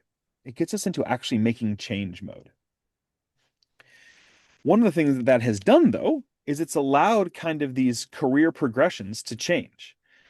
And morphing on the side of the screen, I hope you can see, right, the ladder and lattice ideas. Well, those are really kind of fallen out of vogue, what's happening is two fronts. Entry-level roles are being fundamentally tugged up into organizational pyramids. There still will be, and has to be, entry-level roles. The difference is those entry-level roles will be entry management roles from day one. But you'll be managing maybe not people that look like, us. It might be series of machines or automations or agents along the way. But you'll be responsible for those outcomes. That bottleneck that was mentioned earlier, and I really appreciate the dialogue from a few moments ago of the managers, right, getting 10x the productivity outputs is a real problem and is a real thing. But what we're seeing the career trajectories move is entry-level managers, entry-level management of people and machine teams is centered around a bit more of a spiderweb idea for career trajectory. The individual's skills and experience stay with the individual, but they might move in and out of these career nodes over time. So maybe today I start my job and my career working in product, but I come back to the center based on my skills and experience and I nib into data as my next job. Well, then I move into risk because those are transferable skills and experience 3 years later. So while I may not have a linearity of progression, I'm actually becoming more of a Renaissance person, a Renaissance worker. This is likely to be 70-80% of our workforce moving into a situation that looks and feels like this. And then the other 20%, don't get me wrong, are the foundational, fundamental, deep experts in these particular nodes where they don't ebb and flow in this spider web. Like Lily, my counterpart here, is an absolute brilliant PhD when it comes to human capital analytics and all the things around people measurement. We're going to keep her in that node. Now, she comes and plays with us in the other nodes, but she's an expert that brings that first. I've ebbed and flowed out of this skills and experience standpoint. I didn't introduce myself very well at the front, but folks, I have a culinary degree. I went to school and I'm trained in French culinary sciences and I'm a chef by trade. I did that and I went and worked for Apple for a period of time and ran a series of their Apple stores because they're a lot like restaurants. Super chaotic, lots of people, and no day is the same. I found great success there. And turns out I liked chaos, so I came to work for Accenture to be a consultant for some of the world's biggest organizations overall. Now, I ebbed and flowed inside of this spiderweb diagram because that's where my skills and experiences fundamentally became transferable. That leaning into what now AI can do is that's actually supercharging those moves. It took me 7 or 10 years between all of those stops. I worked at restaurants for 10, Apple for 5, Accenture for 10. It may not be a 5 or 10-year journey now to move in and out of these nodes, but it sure as hell is what's going to happen. And we're already seeing that move and therefore dramatically change how work is done, but also talent management. I mentioned the reinventor orgs. So a lot of things I said, you could say, that's theory. That's a theory. No, it's not. Over the last 2.5 or 3 years, we've measured organizations that have put the things I just spoke about into play and in practice. And guess what? Those organizations are performing at a better delta than those who are hesitant or reticent to leaning into those changes. That headline here says reinventor orgs don't automate tasks, they reinvent processes. That's the tweet, right? Those who are just putting AI on top of today's jobs. Oh, we gave you a tool, go make today's job better, are not winning. They're not getting better at talent practices. They're not getting better at outcomes.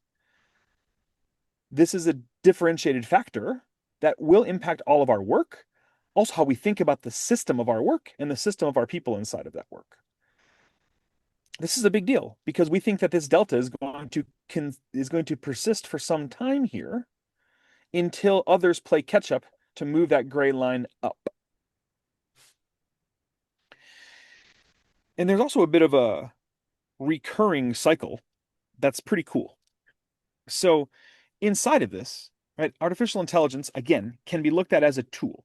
If you do what I just said, right, you still saw that gray line in the previous view was still going up. People just putting in intelligence are finding value for their organization, certainly, but they're not finding it as well as when they make AI an enabled coworker on the team. So we talk about those sort of two lines persisting, but this helix idea of saying co-learning is a really, really great way to mentally put this together and think about it. I mentioned one of the professors I know said earlier, right, that we want to talk about how work is fundamentally changing, right? The shifts that are happening, and we don't really quite know how all the large language models really work and come together and create some of these outcomes. But we do know the more we work with them, the more tuned the models foundationally and fundamentally become. And that's almost always the part that people talk about in the newsreels and out loud.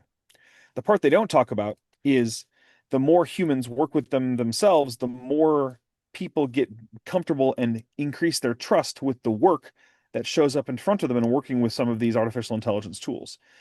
This co-learning thing is what we have to encourage. And it needs to be encouraged as the foundational fundamental debate. Right now, taking anything that's agent driven or fully, comes from generative AI partners, we should have and teach our folks how to have the scrutiny and dialogue with those outcomes so it continues to refine and get better. This co-learning or co-interaction type of behavior is what enables those things I just showed you on those reinventor slides, creating the spiderweb style diagram, being able to utilize tasks to make better jobs. The only way we get better is doing things like this by putting it in practice. But it's the positive dissonance that a human being has to what shows up in front of them that makes the most powerful way of improving work, and therefore sort of pulling that through to talent and workforce management. And this partnering principle is a huge takeaway to be able to advancing better outcomes overall. And mention, like, what could you do about this? Well, and I loved a similar idea, right? Start small. Take one of the things you do today, change it. I'll tell you, at our house, the way I have two boys, 6 and 3 at home, so my house is like covered in Legos and purely chaos most of the time. But what we did at home was we're not really great at recipe planning because it's hard with 2 little kids. So my wife and I got into changing our weekly shopping habits, our planning habits, eventually tracking some macros to try and be healthy, right, on planning for meals, but also making sure that we could remember the kids' preferences because they change by the week. So we use artificial intelligence at home to be able to help us meal plan weeks at a time and grocery shop and actually save a few bucks going to the grocery store. I took that logic and how I learned some of that mini pieces coming together and applied that in a project. Now, not grocery shopping, but with one of my clients, the same principle. And it helped me understand how I could use intelligence as a partner in my way of working in a way that I hadn't thought about before. So the idea of starting small, starting at home, starting in something you know best, and bringing AI into that actually is a way to change our own behaviors and to do something different. So this talks about take a task you love, do something different with AI, add it to your portfolio, add it to your way of working, and next week try one more. Because I think, and what I'm starting to see is one of the biggest differentiators as we hire in the marketplace is people do have resumes and CVs, but their portfolio of stuff they've done and the portfolio of things they've built is actually one of the biggest differentiators to breaking in a front door for a client, for an organization, for a role, by showing, yes, I have this classically trained education from my university life. I have these things I've done in work, and I have these things in my portfolio I've crafted and built by thinking about my tasks, thinking about my skills, by thinking about its transferability, and by co-learning, right? My 5, 4, 3, 2, 1 places I just showed you, put that in your portfolio, and it's how we can land different things in managing our own talent, but also changing our own behaviors and work along the way. So that's what we're seeing in the marketplace. Those are fun things to think about. It is active and open, and it is real. That went from theoretical to things that are ripped from today's projects with a handful of my clients and my colleagues and counterparts clients. Lily, I'm not sure anything else you'd want to be able to jump onto that one or add in, but I wanted to make sure we could cover that with the NYU team today, and I'm happy to continue the discussion, but I default to my friend here to add anything else onto that dialogue. I think you might be on mute though, Lil. What Stephen has been talking about, how this is real. So what I want to use the next 5 minutes to just showcase you. I said, hey, I want to build agents, and then I want agents to tell me what is the talent insights that we can we can relatively reflect of what is happening with NYU. Let me just quickly share what is the agents able to help me build. Let me know if you're able to see it.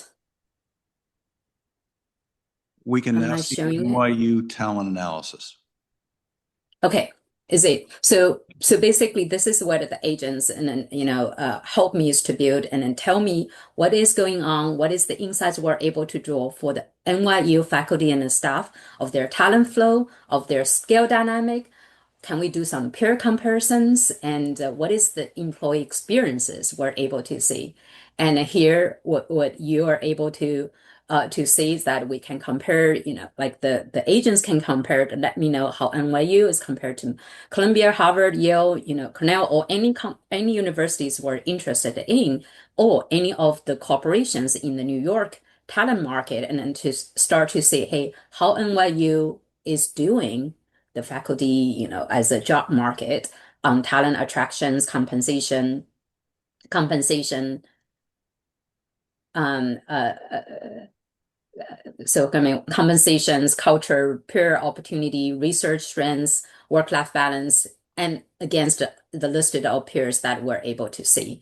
And what is the risk and what is the areas for strengths. And then I also want to know what is the talent flow, before they join NYU, what is the, the previous institutions they went to, after they left NYU's, what is the destinations they went to, and can we compare that with Columbia as a comparisons, and how about Harvard? All of this info, as well as the skill insights, the skill demand, and the employee experience on the various elements. I just want to use this as examples to show how AI has been changed the talent management, as well as HR analytics dramatically. And I'm able to use agents to build this type of insights in less than a day, which typically would take, I don't know, weeks. If it's not days or weeks, or sometimes months to build and draw those informations and to show this. That's one kind of like example what I want to show here is to see the power and aspirations and how AI can change the talent management, HR analytic, HR technologies for the future. Another things I want to emphasize, and then I think for Microsoft friends were talking about the responsible AI, the validity and the rigors, as back to this analytics. It's a still link back to the fundamental research, the fundamental data that we have, the fundamental algorithm we do, but it's a different ways of working.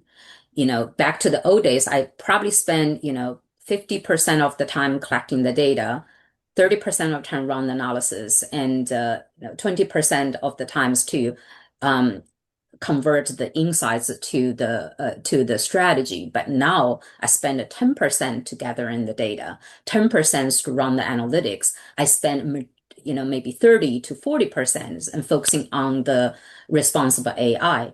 Then I spend another, 30 to 40% really focusing, what does this mean for my clients? What does this mean for NYU? And how we're able to use this information or this insights to drive a better talent strategy for NYU. So I would just want to use this as a teasers to apply what Stephen has been talking about, the impact of AI in the HR, talent management, HR analytics space. Where right now I have to admit we're only scratching the surface, and we're all working together to aiming towards for the future. We're also learning. I think the machine is also learning. If we're thinking about the curved lines that Stephen has been showing, we as the practitioners as well as the machines, we're all working together and to create a better algorithms and a better insights for the future. Okay, I want to turn the mic back to the host. Thank you so much, Lee. I really love your display there, and in particular, I like the part where it says that we all need to get a raise here. So I really like that part. We may want to share that with the executive what is the team. market is saying. Okay. But you do have a very good work-life balance. Oh, yes, absolutely. And it's a wonderful place to work. So I definitely. Yes, it is a wonderful. Yes. We appreciate your participation and perspective. We have just a couple of minutes if someone would like to ask a question of these two presenters before our break, if anyone has a question at the moment. If not, I would like to thank the presenters for cooking up a wonderful presentation, Stephen and Lily, for your continued support of our conference here. It's very much appreciated, and we do love your work. Thank you. Okay, so if you glance at your watch, you'll see that it's right about lunchtime, and it is also right about time for our refreshment and networking break, which we'll be having outside in the foyer of the auditorium here. So please take a moment to refresh, have something to eat, maybe talk to some of our wonderfully intelligent students, and then we'll see you back here at 1:15. Thank you.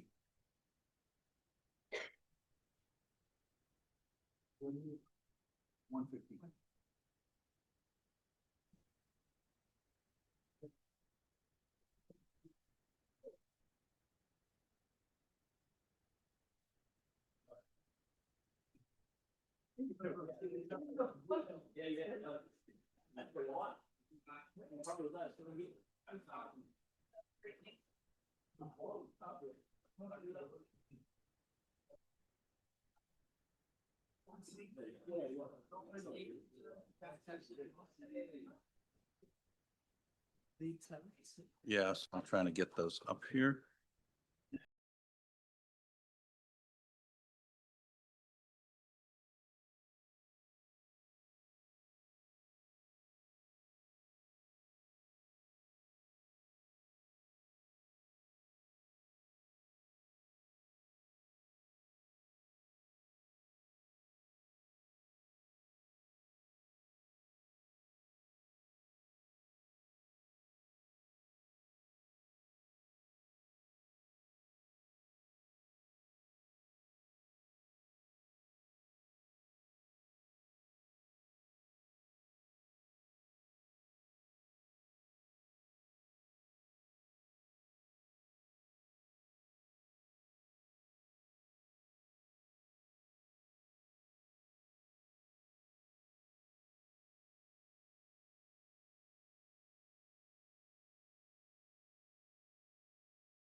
This is not the right one. That's Paul's.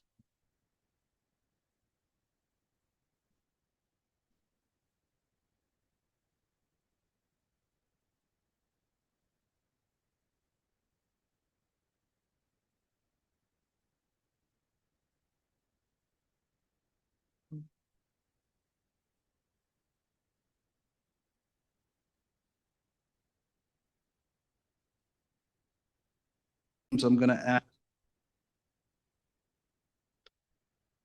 ask Professor Paul Squires to introduce us. Paul is the clinical professor of psychology and director of the IO Psychology program at the Graduate School of Arts and Science, and he will introduce the Tandon and GSAS presentation. So we're looking forward to hearing from him.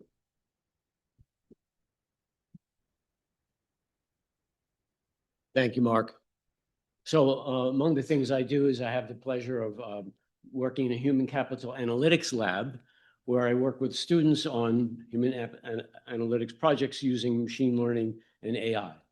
So today I'm just going to give you a brief introduction of two of the student teams that have been doing work. I'm not doing it. Oh, I see. Okay, sure. So I'm not giving the presentations, the teams will in a moment. Just let me give you a brief introduction. So you've heard a lot about the fact that work is going to change and there's going to be different skill requirements, different tasks. Well, HR leaders and employees now are going to have some needs to understand that landscape and how things have changed. So the two teams are working on approaches that HR leaders can use. The one team will talk about tools using AI. They're designing a tool that will allow HR leaders to be able to do a better job of understanding all this change that's going on. And the second team, the other team, will be speaking first. We'll be talking about, well, employees need to understand this as well. There are lots of changes going on in the workforce. How can they make better career planning decisions? And they've worked on how do you make an LLM better at helping with that? And how do you do better prompt engineering with that LLM to get the employees the best and most accurate answers? So that's one of the teams are going to talk about.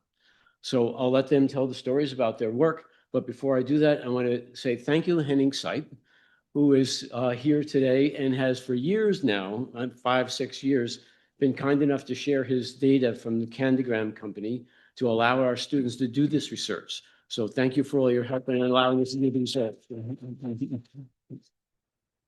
So Kushi Patel will be doing the first presentation.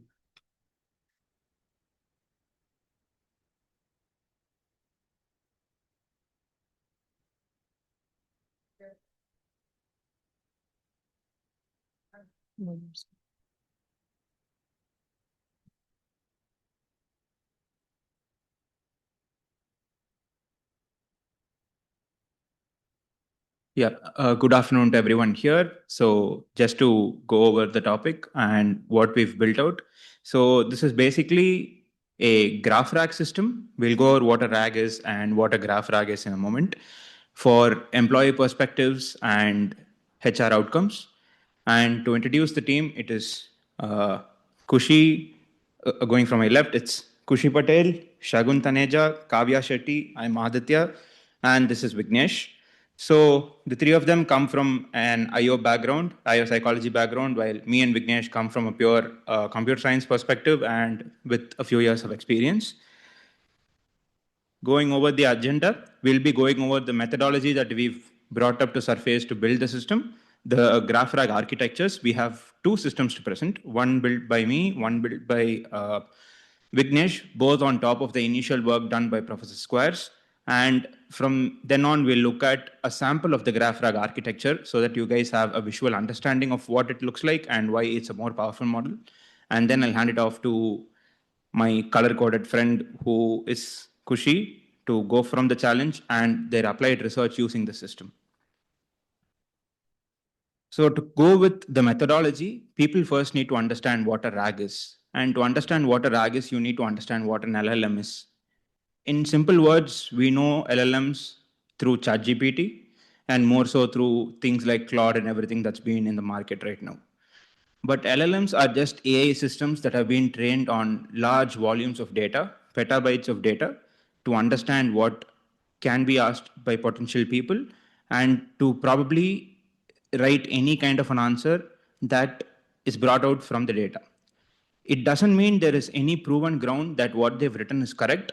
More so, it's just that they have the info and the language capability to write such an answer. In the perspective of HR systems, employee perspectives, this is not a solid system because it has absolutely no grounding, no source, or it has nothing to backtrack on to show the people that this is the proof of the answer. The RAG architecture is a system that builds on top of it, wherein companies, for example, not to name a few, but maybe say Accenture or IBM, have their own proprietary data over the years, on top of which they can serve the LLM. By this, what we mean is you convert all the data into a model which the LLM can understand, and you ask it a certain question.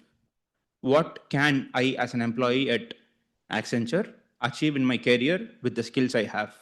And you can name the skills.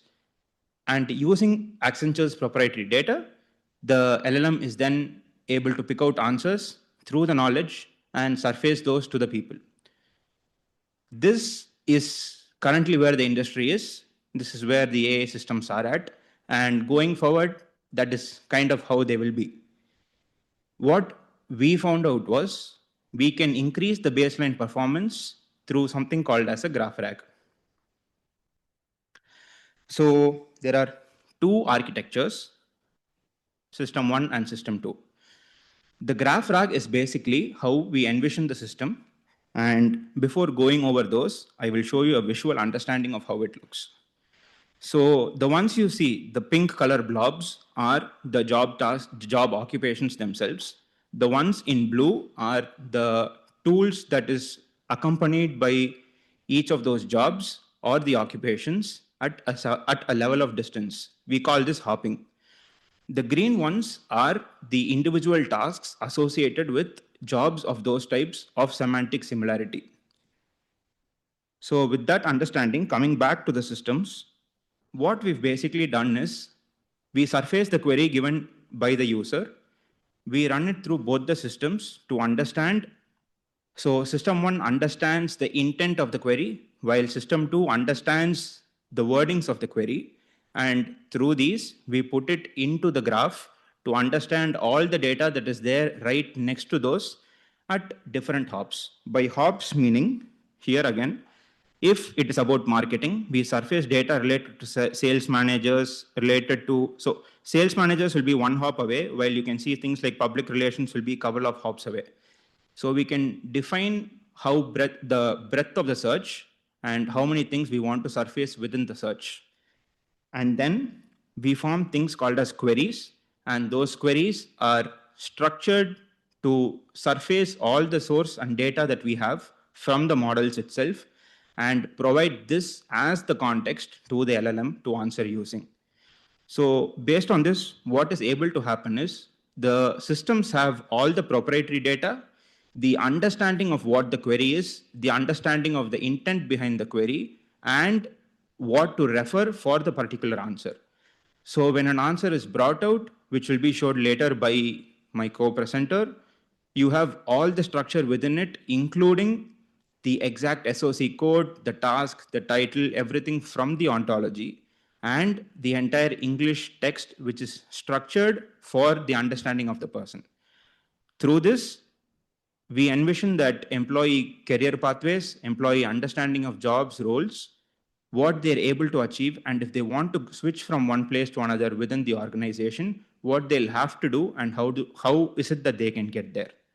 So with that said, I think this is a good place for me to hand over to my co-presenter. Thank you, Aditya. That was a very comprehensive description of the models that you and Vignesh very nicely built.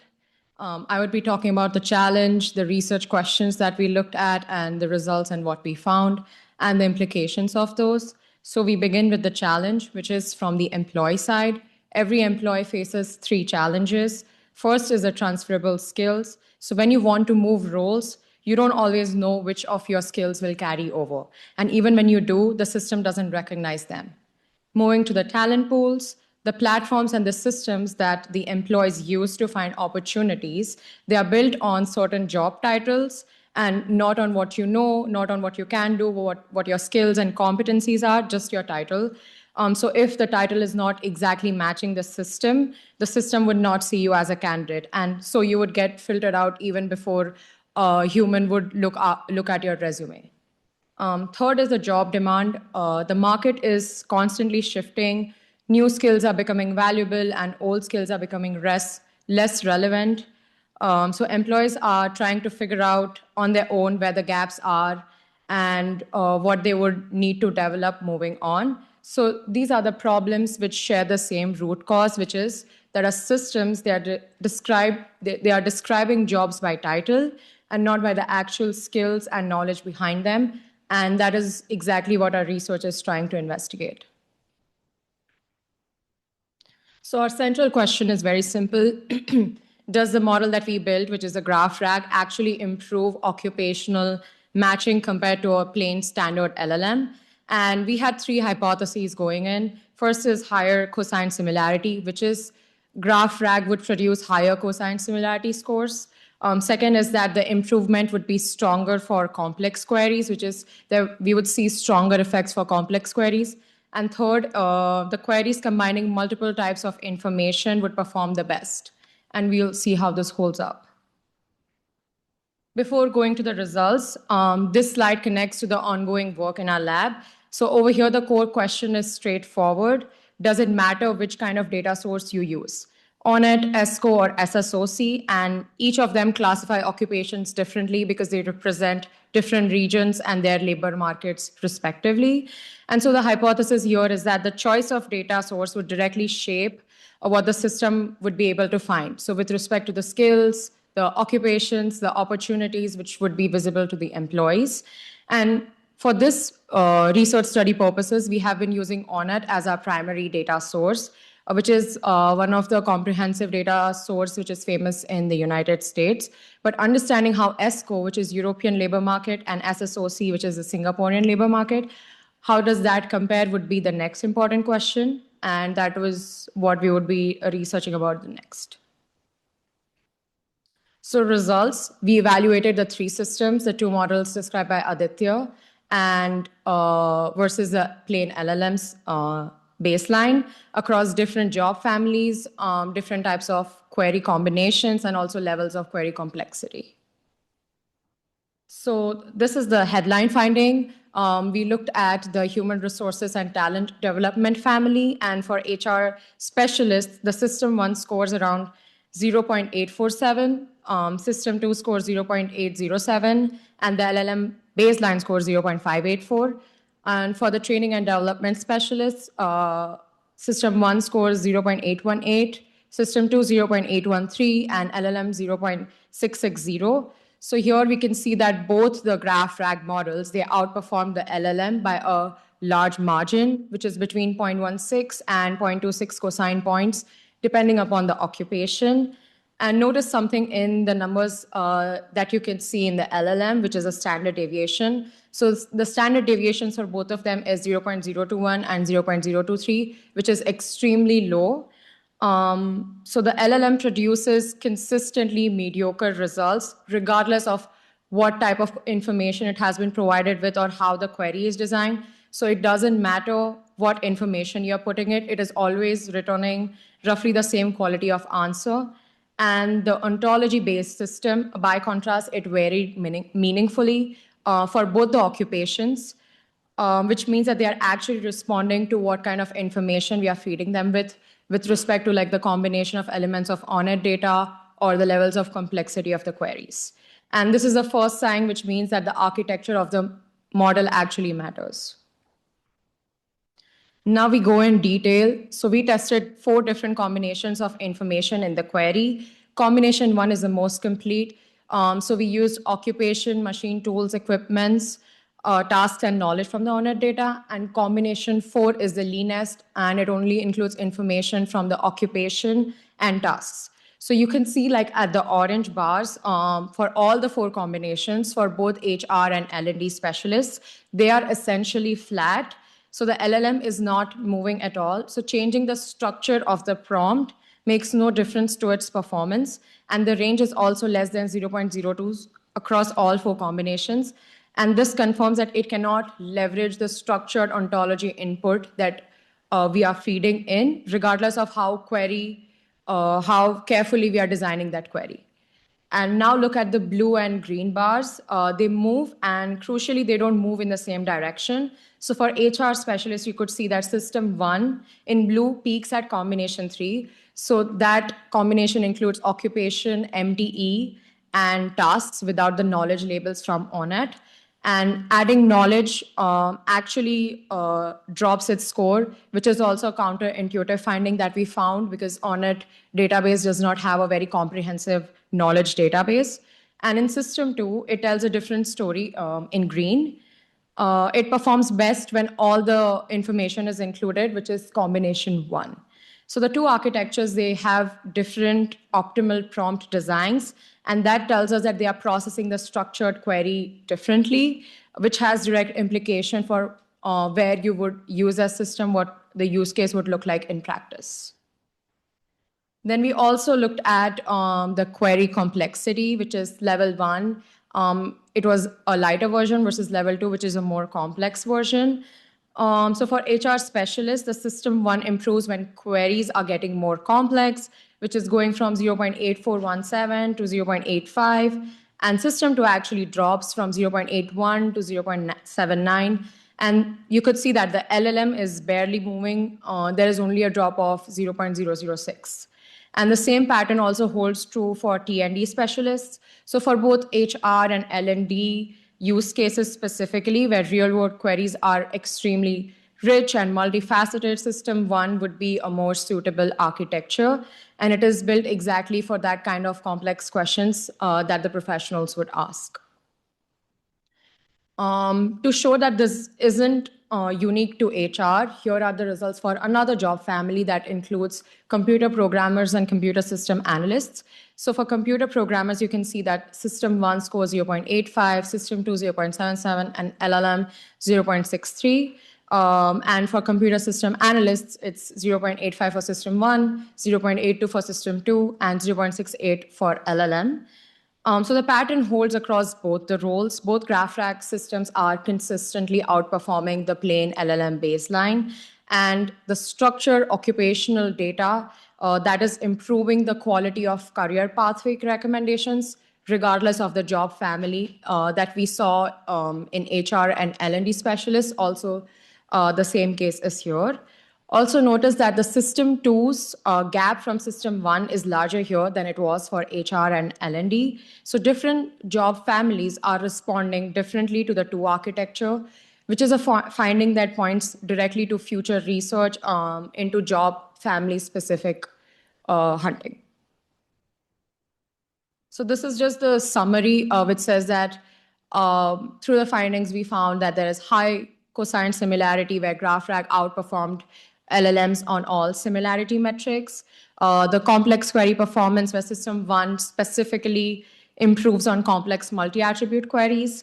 And the third, that prompt design matters. So the combination of information types significantly affects the GraphRag performance, but that has no effect on LLM baseline. So it confirms that the value of ontology-grounded architecture comes precisely from its ability to exploit the structured input.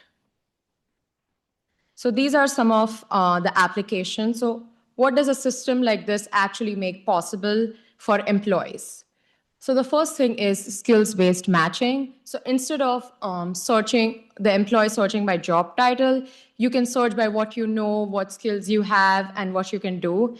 And then the system, based on that information, would find roles that actually fit your capabilities. Then there is career exploration. So you can discover pathways that you did not know existed based on your resume or portfolio, or based on the skills that you already have. It could also help with internal mobility, where you can see opportunities that are there inside your own organization that your current job title might be hiding. And the cross-domain transition. So if you want to completely switch to a different career trajectory altogether, the system maps where your skills already overlap with where you would like to go. So these are the questions that employees like us ask every day. And this is some of the research which shows that we now have the architecture to start and to answer them properly. And so there are 3 things to take away. So GraphRag works. So both systems consistently outperform the LLM baseline across every occupation and also every query type we tested. And how you design the prompt matters, but only if the architecture can use that prompt well. And this is just the beginning. Next steps include expanding to more job families, integrating multiple ontologies, which is SSOC and ESCO, and bringing in human validation alongside the automated metrics. And so right now, workforce systems, they match people to jobs by titles. What we are building is moving towards matching people by what they actually know and can do. And so that's a better system for employees and also for the organizations that want to find them. Thank you.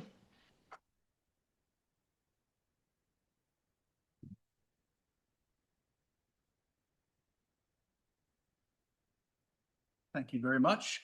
We did have one question for you, and I'm going to look at Gopi's screen while I read that one. It was very interesting. It said, how would you be able to calculate Euclidean distances for similarities between candidates' skills and position competencies? Can I repeat the question? Sorry. Would you be able to calculate Euclidean distance for similarities between candidates' skills and position competencies? So, yeah. And to be fair, I didn't really get the question either, but if you got it and you have an answer, please. Between let's say between a person's skills and their job, yeah, we can do like a job has a set of skills that is required and a person has a set of skills that he owns. So indeed we can make some kind of like a what do you say, like a cosine similarity or something like that between that and give a score out of that as well. Okay, fantastic. Thank you very much. The NYU students will be joining us for the final question and answer session as well. So thank you very much. Great job. Have a seat, but don't go far.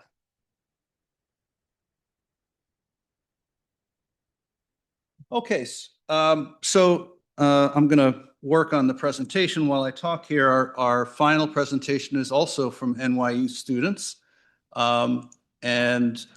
This project came about through our capstone program. We have a capstone program here where students work with companies sponsor projects. They get to work with our brilliant students and make some progress on their own, company goals. And the students get the wonderful experience of working with companies and potential employers. So with that, I'd like to ask Jeremy Lin, who's going to come up and tell us about his research, along with Nan Lu and Yuzhao Zai.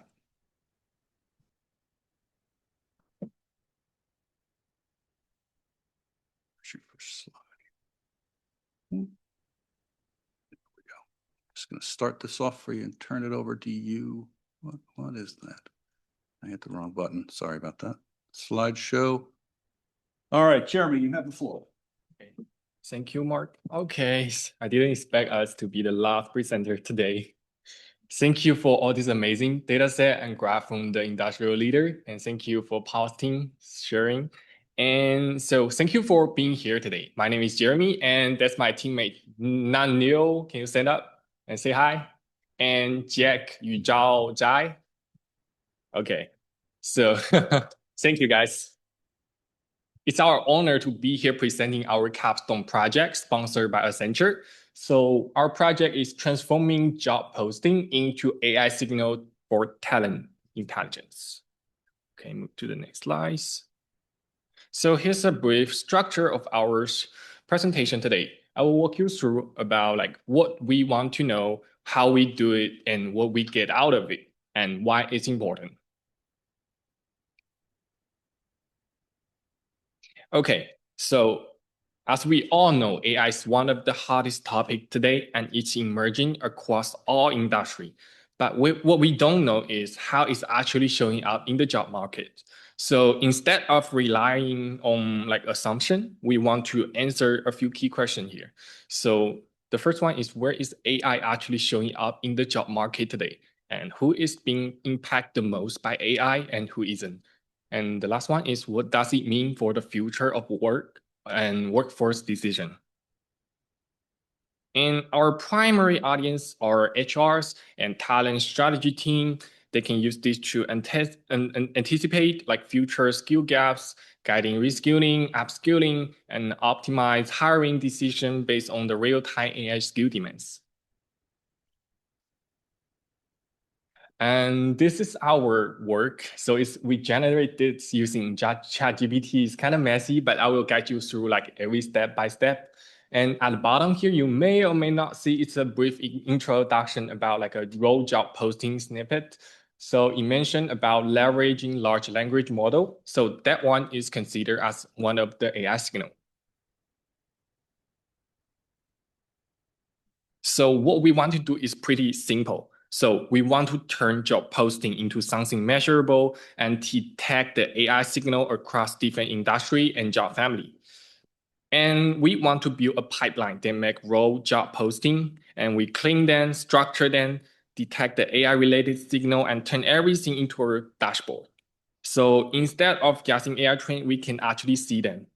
So here is the step 0. So first thing we did, and it's pretty important, is we don't just processing everything at real time. We build brain first, we take in the historical data, and we create embeddings. We apply HDB scan to cluster them and form what we call a knowledge base.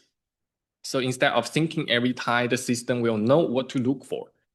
And the step 1 here is we have to put in some data now. Okay, as you know, the job posting are full of noises, such as like a company description, inclusive policy, benefit, salary, allocation, etc. So all those things doesn't really show the AI usage here. So we use AI integration of ChatGPT for Omni with a fixation schema to perform a semantic extraction. We clean the job posting into skill, responsibility, benefit, location, etc., and everything else. So as a result, we transform a messy and unstructured text into a clean, standardized data set that's ready for AI signal detection. And the step 2 is multi-dimensional feature extraction. We move beyond surface level signal detection and construct a high density feature representation of each job posting, including contextual variable like seniority, job family, and tax level semantics. And also to ensure our consistency, we use AllNet as a reference framework for our job family and industry definition. Then we use constrained large language model reasoning to extract feature in a structured and non-redundant way. So each job posting is transformed into a high-density feature vector that capture both AI signal and full context of that role. Then the last step is we do the scoring. So we pass the extracted features through a scoring funnel, combining the exact lookup for high-frequency signal and cosine similarity to map more nuanced feature to our step 0 centroid, the knowledge base. And the final output is a weighted AI adoption score that reflects both signal presence and contextual relevance. To make the score more understandable, we map it into 4 levels of AI signal. So the top one is the direct AI and machine learning expertise. It means where the AI is actually central to the role, such as building a model or working with machine learning system. Then we have the tech-forward culture and openness, where the organization show awareness of interest in AI, even though it's not a part of the core responsibility.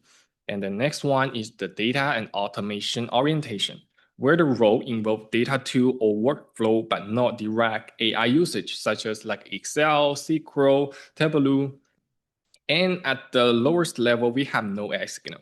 The role have no indication of AI, tool, and automations. So it helps us to understand in a more structured way of how AI is actually embedded within each places. So using this framework, we can finally see what we get out of it. So here's a brief overview of our dashboard using Tableau. We have 1,000 total job posting and we detect 31.5% of them showing AI signal. And I will break it down step by step, piece by piece for you guys. And the first one here, we are looking at the geographic distribution of AI-related job posting in the US. So each dot here represent an AI signal. And I mean, each dot here represent a job posting with AI signal. And the darker the color, the stronger the AI signal. So what we can see a clear concentration in major metro cities, especially along the coast, like California and New York. There are also some small clusters in regions like Texas, Chicago, and part of the Midwest. So overall, we can see the AI adoption is not evenly distributed. It's heavily concentrated in a major tech and economic hubs. And here we have the AI exposure by job family. And this is, we use AllNet as a reference to this job family. And here we are looking at So as we expected, so the technical role, like computer and mathematical, show a much higher proportion of strong AI signal, especially from mid to high level. We also see some growing AI presence in field like business and financial operation and architecture and engineering, which suggests AI is expanding into more analytical and decision-making roles. On the other hand, operational roles like construction, transportation, and food service are dominant by no AI signal, with limited AI exposure. So here we are looking at the AI signal distribution across different industries. So similar to job family, we see a clear pattern where AI adoption is much higher in certain sectors, such as like information, finance, and professional service. They show much higher proportion of mid to high AI signal level, especially in machine learning and AI expertise. On the other hand, more traditional industry like retail, accommodation, agriculture are still dominant by low or no AI. So why this is important? And it's also interesting that this is different from the job family. And as you know, even for similar role, AI exposure can be different depending on industry. For example, a data role in tech company is much more likely to involve AI than the same role in agriculture or food service. And to the next one. So here we are looking at two different metrics on AI signal rate and the AI signal intensity. So on the left side here, we are looking at the AI signal rate showing the percentage of the role within each job family they have any AI signal. And on the right side here, we are looking at the intensity, measure like how strong or frequent those AI signal are within the job family. And as you can see, these two metrics don't always move together. For example, like the computer and mathematical role have both high rate and high intensity, meaning AI is both well spreaded and deep integrated. But in some job family, like we can see at the, for example, like the art, design, entertainment, sport, and media, the fourth one, they have like relatively high rate but low intensity. This means like AI is present but not central to the role. So this helped us to see like between where the AI exists and where it's actually play a meaningful role. And here we are looking at how AI signal level different across different work mode. We have remote here, hybrid, and on-site. And we can see a clear pattern here is that the on-site role are dominant by low AI signal level, with mostly showing the little to no AI involvement. And in contrast, hybrid and the remote show a extremely high proportion of mid to high AI signal, especially in the direct AI and machine learning expertise, especially in the remote position. And one possible explanation is that AI-related work is more digital and less location-dependent and make it easier to support remote collaboration. So overall, higher AI exposure is strongly associated with more flexible work mode. And here is the last graph, and we are looking at the AI signal across different seniority level. We can see a clear upward trend. The AI signal intensity increase as we move from the left side, the entry level, to the right side, the senior position, the executive. And at the same time, most of our job posting, the 1,000 job posting, are concentrated in mid-level position. So while the majority hiring happen in mid-level, the strongest AI signal are concentrated at a higher level. So overall, we can see that AI adoption is not just growing, it's structurally uneven and shaped by geographic, by job family, seniority, and industrial context. Now, let's move to the impact, like why this is important. And before we conclude, it's important to talk about some limitation of our approach during the process. So first, our AI signal classification rely on large language model interpretation combined with a predefined schema. which can introduce variability, especially when a job posting are ambiguous or the signal are implicit. And the second one is there are potential sampling bias in the data. Especially our analysis is based on around like 1,000 job posting, which may or may not fully represent the whole industry, region, or company size. And the third one is job posting don't always reflect the actual work being performed. They often include standardized language, which may overstate or understate the real AI usage. And the fourth, we have our analysis is a snapshot at February 2026. So it doesn't capture how AI adoption evolved over time. Finally, we are measuring the presence of AI signal, not the depth or the business impact. So overall, our results should be interpreted as a directional insight rather than a solid fact. And here we are looking at the next step. Given this limitation, we can see a clear opportunity to extend and strengthen the system. So in short term, the focus is on improving the data coverage and accuracy. This includes expanding the data set across like more industry, international market, adding more labeled data, introducing time series analysis if possible, and to track the AI adoption evolve over time, especially like pre-pandemic and after and post-pandemic. And we also plan to integrate external data sources like salary, company size, economic indicator to provide more context. And in the long term here, we aim to build a real-time AI labor market intelligence platform that continues ingest and analysis job posting. And on top of that, we can enable a predictive analytic, for example, forecasting the future skill demand, especially in AI field, to identify the emerging role. We can also extend this into a company level benchmarking, allowing the organization to compare their AI adoption against peers. And from a user perspective, this could support personalized insight for job seekers, just like a graduating student, and such as identifying the skill gap and recommending the development path. And more broadly, the framework can be extended beyond AI to analyze overall workforce transformation. And before we finish, I want to take a moment to thank the people who support us through the project. So to our advisor, amazing host today, Mark Lee and Paul Square, and thank you for your advice, support, and continuous feedback.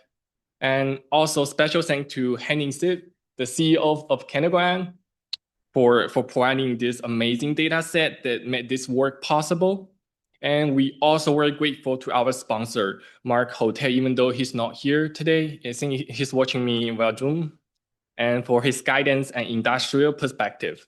And we really couldn't do any of this without you guys. Thank you so much.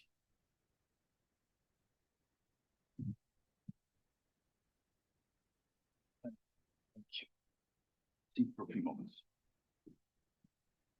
Wonderful, wonderful, wonderful. Thank you very much to the NYU team. It's such a joy to see the students presenting alongside with this august group of industrial researchers as well. And we certainly appreciate the sponsorship from Canagram and Accenture. Now I'd like to welcome our president of Tech SHRM, Siddhant Gautam, who will be telling us a little bit about his organization. Siddhant. I believe you're queued up. Take it away. Thank you so much, Professor Lee, for the introduction.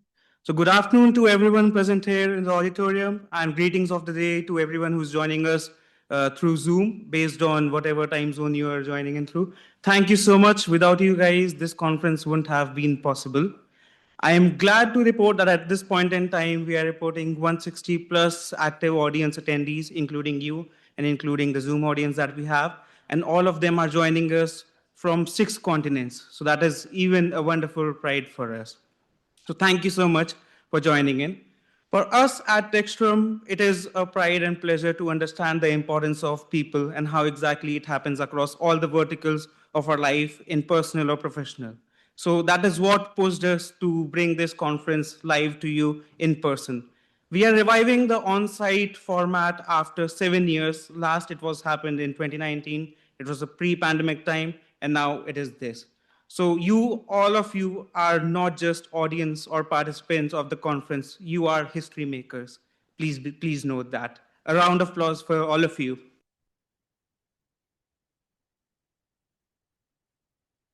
So there has been an incredible team that is behind this particular conference, which has been working under the supervision of Professor Markley and Professor Kaufman. So I would like to introduce you to my junior board, Rucha, Chirag, Anushri, Vaishnavi, Millicent, and Aditi. All of these people are across this particular venue, spread across 6 different spots, making sure that this particular conference goes unhindered and in the best manner possible. On top of them, we were, as supervision, we had Treasurer Arnab Das, VP Tech Operations Gopi Chand, the Vice President Deepika, and myself, Siddhan Vardhan, the President of Textrum. So thank you so much, everyone, for coming in here. I'll just take a couple of moments to introduce you to what Textrum is. So Textrum is the official society for human resource management at NYU Tandon School of Engineering. So we operate in various capacities here at NYU, wherein we are trying to bridge the gap for all the students to provide them with opportunities to explore their particular career paths in HR, people analytics, and people consulting. So SHRM is the world's largest HR professional organization representing over 340,000 members across 165 plus countries, and our particular student club is closely aligned with the Management of Technology program with a focus on people analytics and HR technology. So this is a glimpse of what we are as Textrum. So we take pride in bridging the gap between the industry and the students. We love to push them forward to realize and understand how exactly they can explore the particular career. So for that, we organize various speaker sessions. So this is a glimpse of us doing that across this particular semester, and also having various panel discussions as well on campus. So at Textrum, we strongly believe that our accolades speak louder than our words that we give out. So since 2021 till 2026, right now, we have been winning various awards, starting with the Student Chapter Advisor Impact Award, which was received by Dr. Harold Kaufman, then the Outstanding Student Chapter, which is given by the Global SHRM. Then we have been winning the Sherman Award for a couple of years till now, as we are able to see for all these years. And on top of that, in the year 2025, we were grateful to get the Superior Merit Award from SHRM and also the Student Organization of the Year Award from NYU. And as we speak, in the next couple of days, we are attending a couple of award ceremonies as well. So by the time you come in next year for the same conference, you would be able to see at least 3 more awards for 2026 on this page. So before we move on to my favorite part of this particular conference, I'll just quickly show you a short reel and then we'll move on. Hi, we are Textrum, an innovative and award-winning chapter of the Society of Human Resource Management, aiming to provide resources for professional development for students. We focus on cutting-edge research in the field of people analytics. This year, we won the Outstanding Student Chapter Award, the highest recognition a student chapter could earn nationally. So what is people analytics? We all know at Textrum. Hi, we are Textrum, an innovative and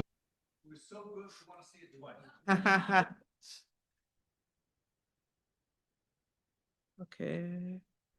Yes, so now on to the favorite portion of the conference for me, which is the panel discussion. On to you, Professor Vincent Conte, and after you, Professor Markley. Take the stage. Thank you very much.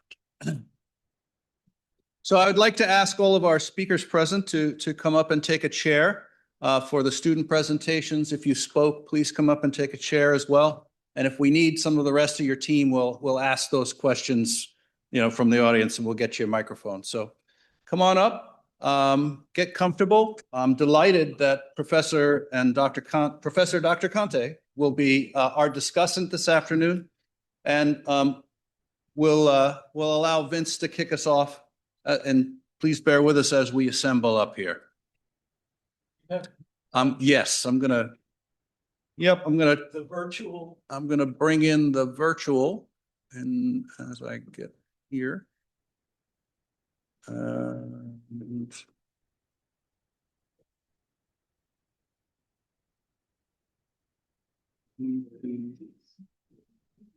full stage. There's some chairs in the wings. Yeah. Yeah, thank you. We'll be. So.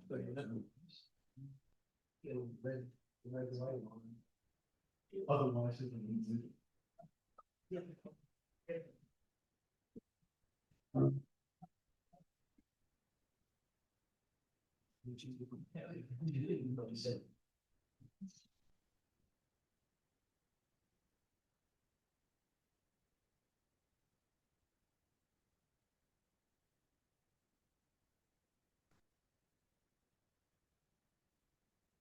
I don't know if I'm waiting for a cue to start. Just 1 second, Vince. Okay.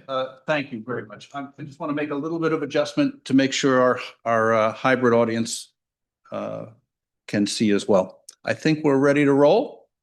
We're ready. Fire when ready. Are we ready? Okay. Well, thank you for hanging in there to the end. And at this point, we want to just summarize a few points and give our guests, both remotely and live, an opportunity to ask a final round of questions. But I just wanted to reflect on some of the things related to AI and related to this program that I take some kind of personal connection to, and hopefully it's valuable to you. First of all, as a former associate partner in Accenture, I had my first experience and exposure to AI when I was called into a meeting in London at the beginning of 2001.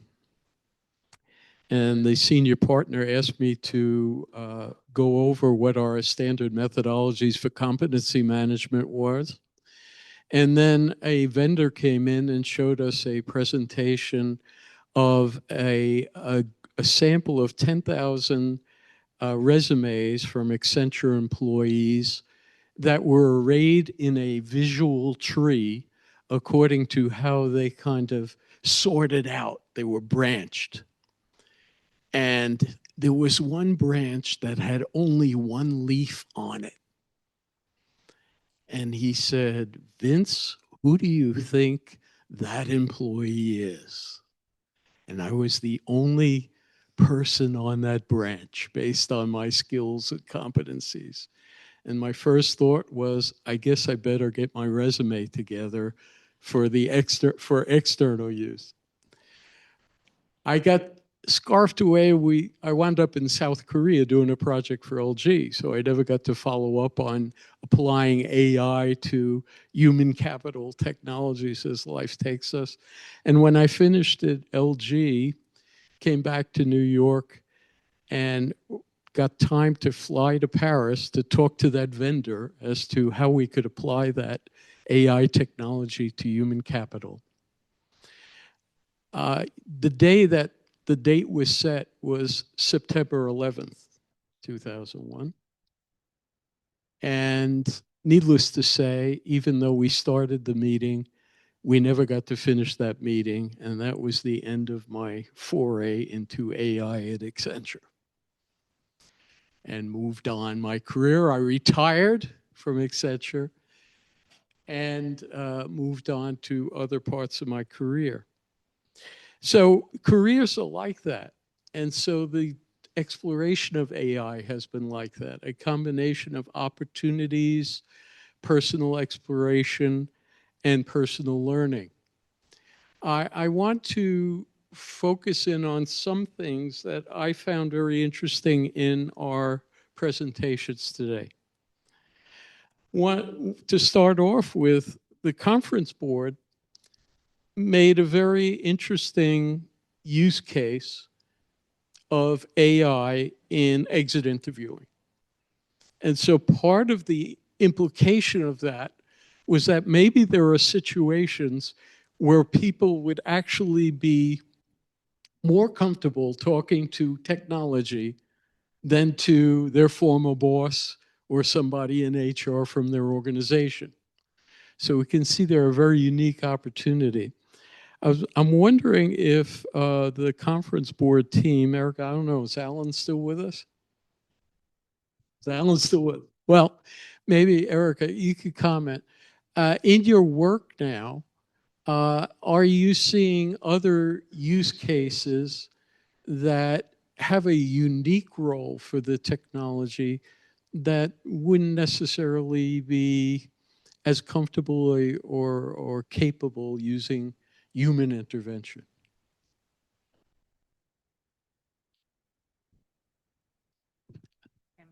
Yeah, push down, you're on. Okay. So I also work closely with healthcare leaders, and I'm hearing from them that with the use of AI in taking on the history of patients, sometimes patients are more comfortable talking about some aspects of their health situation with a chatbot than with a real doctor because of the stigma that may be there about mental health issues. Or so that is something I'm also hearing about. Okay, thank you. As we move through the program,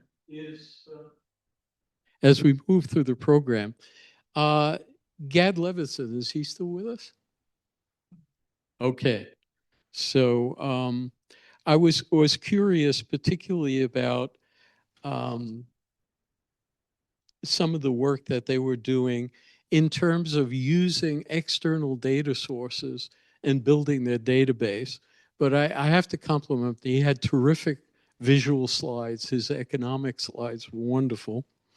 But I think what the message I took away from the economics and looking at how we are changing over time based on circumstances of what skills are needed, who are the winners and losers economically based on the fortunes of the development of technology and different business models and so many other things. So just visually looking at all those fluctuations and all the different things that might impact people at different age groups is something for us to consider, that when we look at the impact, not just of technology, but also issues around global events, we should also be considering how different subgroups within the working world are affected. I wanted to switch to a more general set of questions that I can throw at any of the panelists and they can answer. From your own personal point of view, what's your relationship to AI? What do you use? What are your favorite toys? And what do you find most useful to you from the AI offerings? And I open that question up to all of our panelists.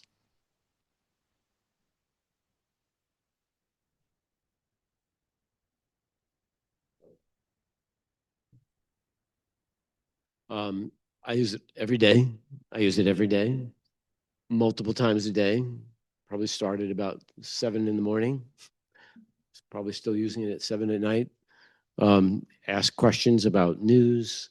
I do a fair amount of coding, so it's great for the coding. And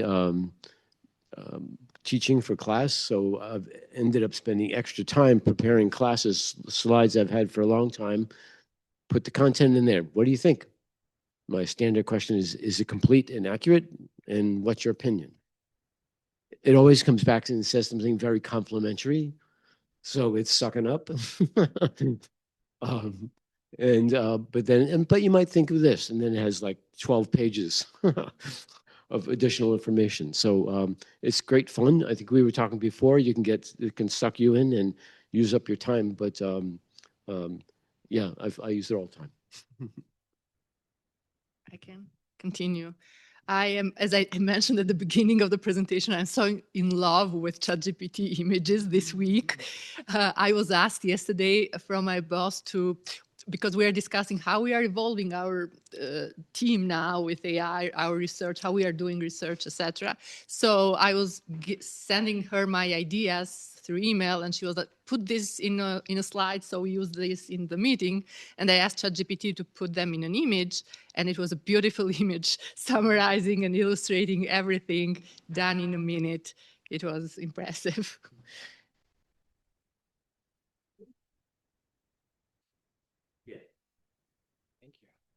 So me personally, after I use ChatGPT, I never wrote email myself. I'm not sure if I'm the only one here. And don't forget to delete the dashes. They love to add that. And I'm currently intern at a headhunting company. And me personally working as a recruitment consultant. So I feel like AI is more like a work process optimizer that boosts your working like speed. I can say that. And if you get them a prompt, they can summarize. But for example, I will receive a lot of like different position from the industry. For example, like AI and from maybe like a mechanical engineer, things like and the JDs, those like technical word that I really don't understand because I don't really understand them. So using AI, I can put a prompt. I ask Cloud to put a prompt for me, and I insert those stuff into a Chat GPT, and it will generate, for example, 0 to 100, like the score of the candidate that fits the position, and it really helped me to do my work easier. Yeah, I'm lazy, so. Anybody else?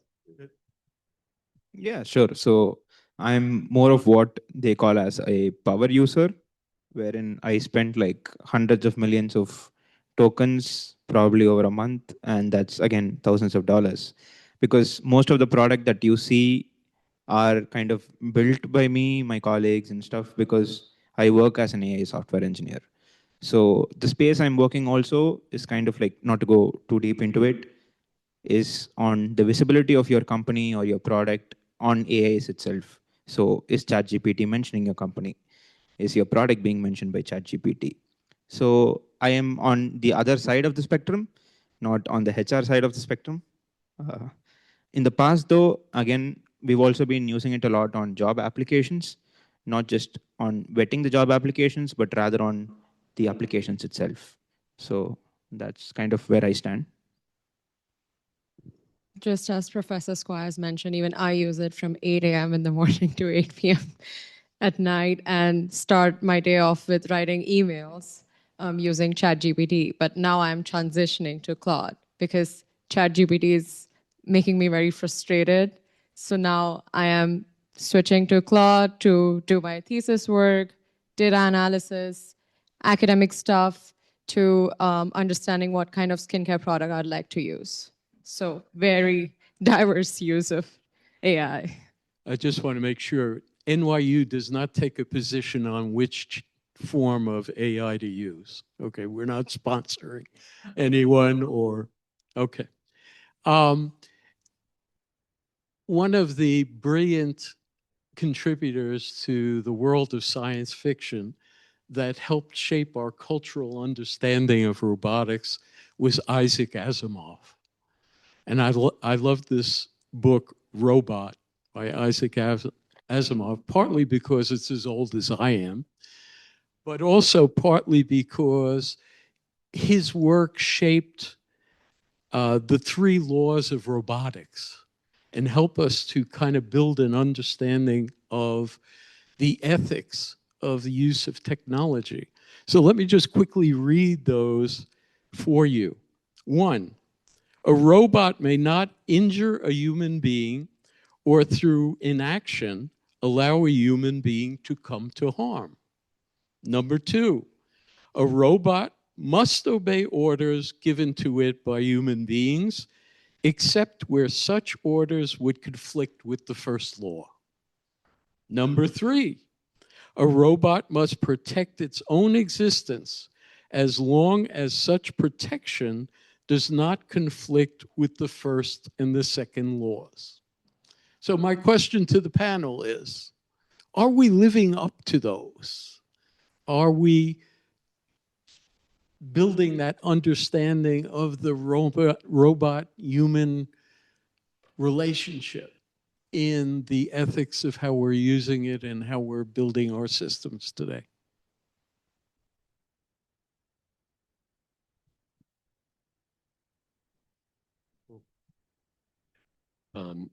Yes and no. How's that? I think there's an awareness, right? You hear lots of discussions about rules, and New York City has some laws and rules about making if you use it for screening candidates, you need to publish the algorithm. I think that's still true in New York City. But anyways, many states also are trying to address this. It's pretty uneven, it seems to me, but there's an awareness. And on the other hand, people are pushing the limits, not always thinking about the rules, Asimov's rules at all. And so there's some mistakes that get made. So it'll probably continue that way because the technology keeps evolving and creating a different kind of question to be answered. So it's going to be, it'll happen eventually, I suppose, my opinion. Yeah, I think this is a challenging question, and I'm working on a paper with my healthcare fellows and leaders about the impacts of AI in healthcare, and they're coming with, oh, now healthcare, the Hippocratic oath needs to change now to involve all the AI implications into it. So I think it's an important work. The focus on the moral aspects, ethical aspects, accountability issues in that interactions that need to be clearer and clearer as we move forward. Not so clear right now. So let me ask you a question about that. I heard some or read some research where they tested out an LLM's diagnosis, tested an LLM's diagnosis of medical conditions plus medical professionals, and the LLMs did as well or better than some of the medical professionals. Is that correct? I saw that it was 2 days ago. Yeah, recently, yeah. I saw that they had ChatGPT for clinicians now, and they did the comparison where the LLM. And what did your client have to say about that? Challenging time. Yeah, for sure. And we have heard about cases where AI is improving diagnosis. We are hearing about cases where AI comes up with diagnoses about things that haven't been tested, just hallucinations, descriptions of a diagnosis without any test out there. So it's a challenging and exciting time for healthcare and the rest of us. So we're in challenge. Anybody else want to take a piece of that? Go ahead. Thank you. So there are different facets to touch on this because AI governance is still up and coming. And just to take the example that was given by you, so let's put an interesting case where a patient is not satisfied with the clinicians at a hospital and they move from one place to another. You have access to your lab reports, but now with AI coming in, who holds the data? So data privacy and data protection is a big thing. Once data goes into AI, you cannot really scrape it off. It's already trained on it. It's kind of the entire point of it. So what happens to HIPAA laws and stuff like that? So AI governance and stuff, we are kind of like hurting ourselves more right now than as we build solutions, yes, but we are still hurting ourselves without governance and regulations in place. That's kind of my take on it.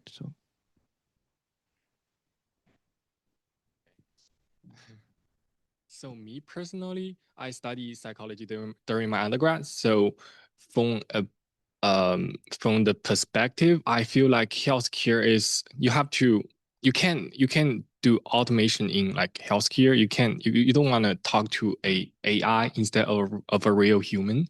So in my perspective, like as a student or patient, I don't know, but I feel like I would love to talk to a actual human that he might not, he probably using AI in his computer, but I still don't want to talk to a computer instead of I want to talk to a human instead of a computer. Okay. One vote for humanity. Great. Appreciate it. Moving on to, first of all, I want to commend the student researchers for their work. I think they're asking important questions. Without studying in more detail what they actually did, I may not get the full understanding of the implications of what they did, but they're asking good questions. And I think that's the important thing. So one of the things that obviously is on the mind of a lot of our students in the audience is, how do I direct my career? How do I organize my personal development so that I'm ready for this powerful force? Either what do I have to study? How do I have to discipline myself? How do I have to be as a person entering this job market now with this thing called AI and its potential? So I think we could hear from both the panelists who are not students, but also from the students in terms of the different perspectives on that. If you're an employer, what would you advise students? And if you're a student, how are you thinking about the challenge? Start with that. So putting my job analysis hat on, as an industrial psychologist might, I would understand what the job content for your target job is. And then I'd probably use an LLM to find out what are the latest LLM applications for that job. So if you're going into an accounting, what are they doing in accounting? If I'm going to be an internal auditor, what are they doing with an internal auditing for the company or companies that you're targeting? Because the companies are very different places in using these, and for you to go into a job knowing what they do and having mastered that skill set for that job would put you in the best position, it seemed to me. If I may, I would like to add a question in from one of our online participants. One of our alumni, Amy McMaster's cat, I think we used to call her when she was here. I think she was in my class, as a matter of fact, has been working in people analytics and is interested in understanding how data governance is going to be needed to produce reliable results, because there are challenges with HR type data and people needing to make decisions with maybe not so good data, and there's lags in the data as well. So if anyone had any comments on data governance with AI, in particular, if there's any relation with people analytics type data.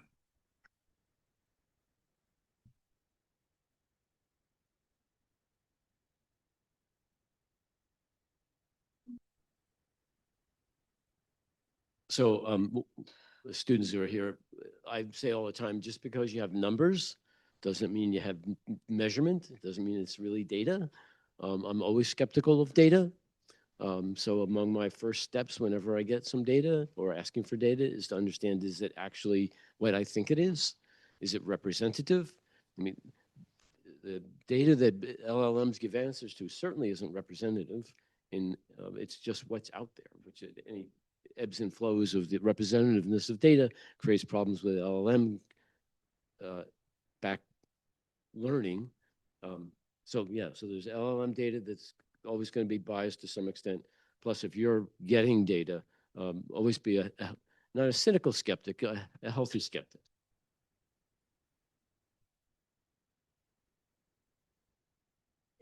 I agree with you for sure. But it's a challenge for organizations to have all those data integrated in one place so that the systems talk with each other and they can come up with insights that are really based on the full extent of the information that there is in the different systems. So I think with the need for organizations to have their own AIs internally, they will initially need to integrate all those data and clean them up and review, and it will be, I think, a reasonable step. Clean data. Wow.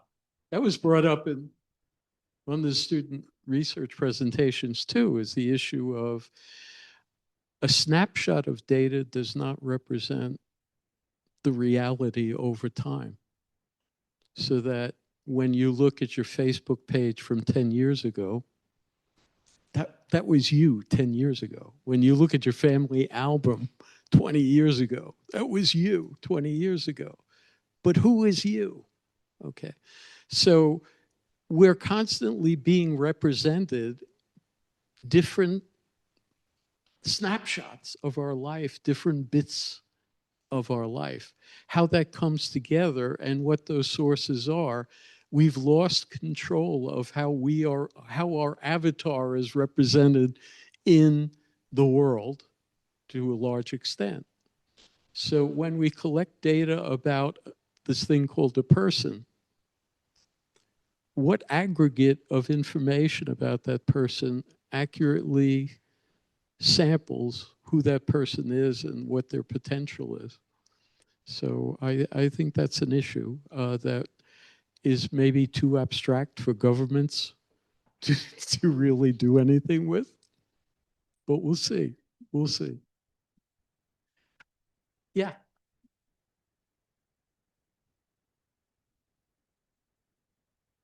Hi, I'm Shagrin. I think, and I worked over summer as a people analyst. Can you hear me? Can you hear me now? Okay. I worked over summer as a people analyst intern. And then I, of course, worked with not so great data because clean data is a dream that all of us have. But something that, and we've talked about it in class so much, that I noticed is like even data collection is like kind of needs improvements. I think the first step to start on like getting like good data would be like understanding what is representative data, or like operationalize it well where it actually does represent the constructs for people that we want them to. And it starts with like collection of data, right? We participated in the people analytics competition at Wharton, and the collection of data is like a big part that I think just kind of gets taken for granted. So I feel like that's the first step that maybe we can start with, is like collecting good data, asking good questions, using good measurements that could lead to like good data that then we can maybe clean, because clean data doesn't exist. Anybody else on that question? Do we have other questions that we'd like? Not at the moment, but I love questions from the audience. Also add that we have a couple of students who have microphones. And if you have a question, please wait till they can get to you so our online participants can hear the questions as well. Any questions from the audience?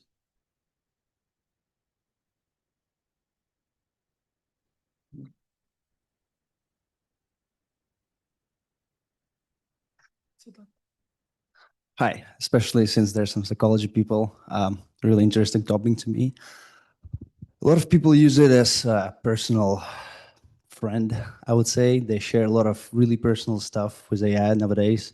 And I just wanted to hear, what are your thoughts on that? Because they're asking for advice, they analyze their thoughts. Like, how do you treat that? Anybody want to respond to that? Well, there are a number of applications out there where people are using, training AI to help people either for coaching. There are quite a few executive coaching apps out there that are being used.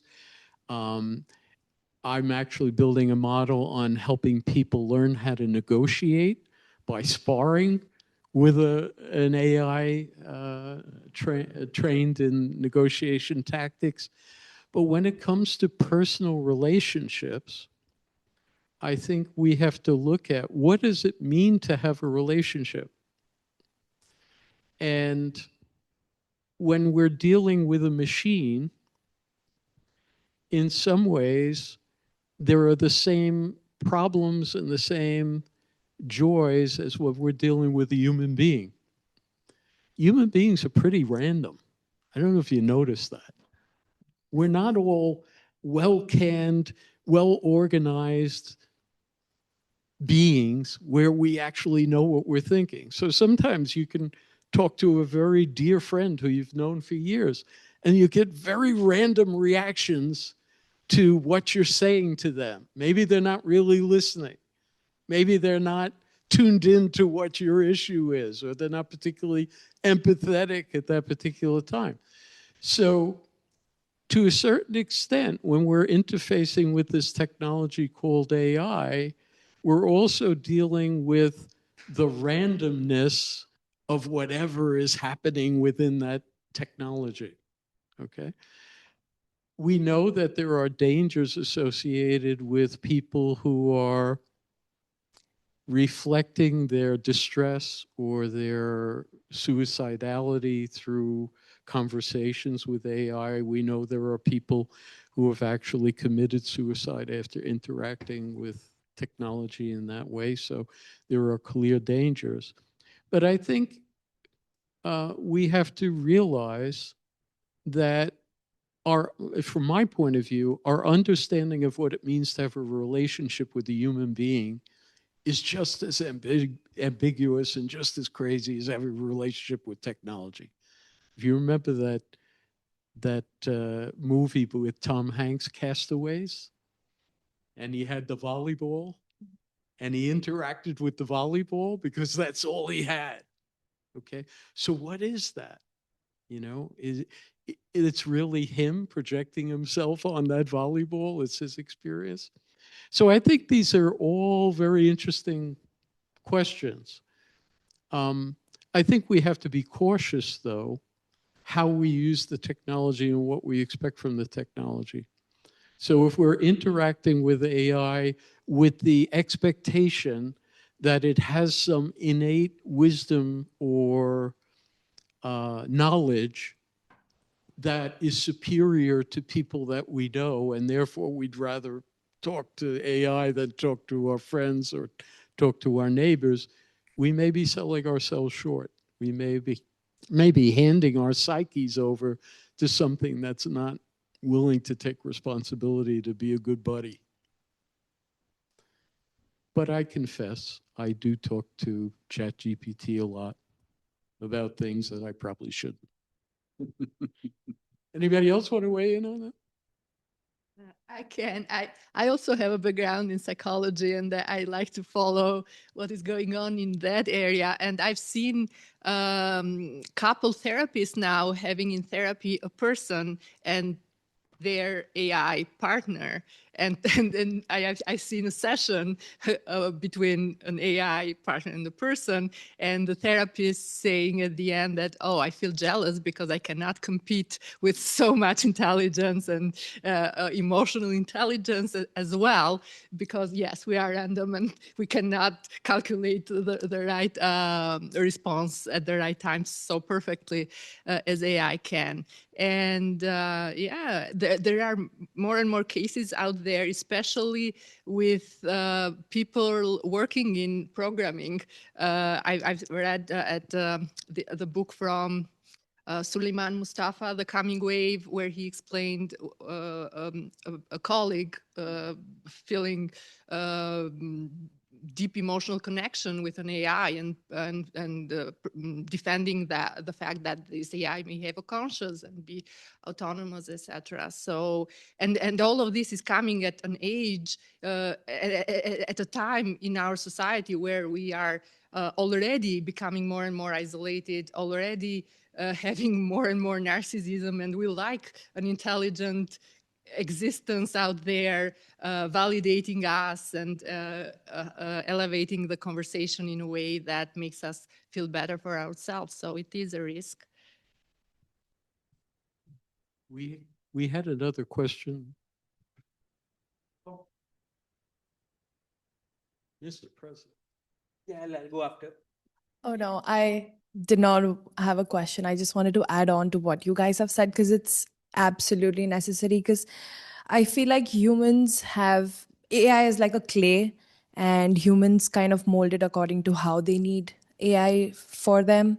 As you said, like somebody needs a partner, but I feel like AI, as much information as it takes in, it learns as well.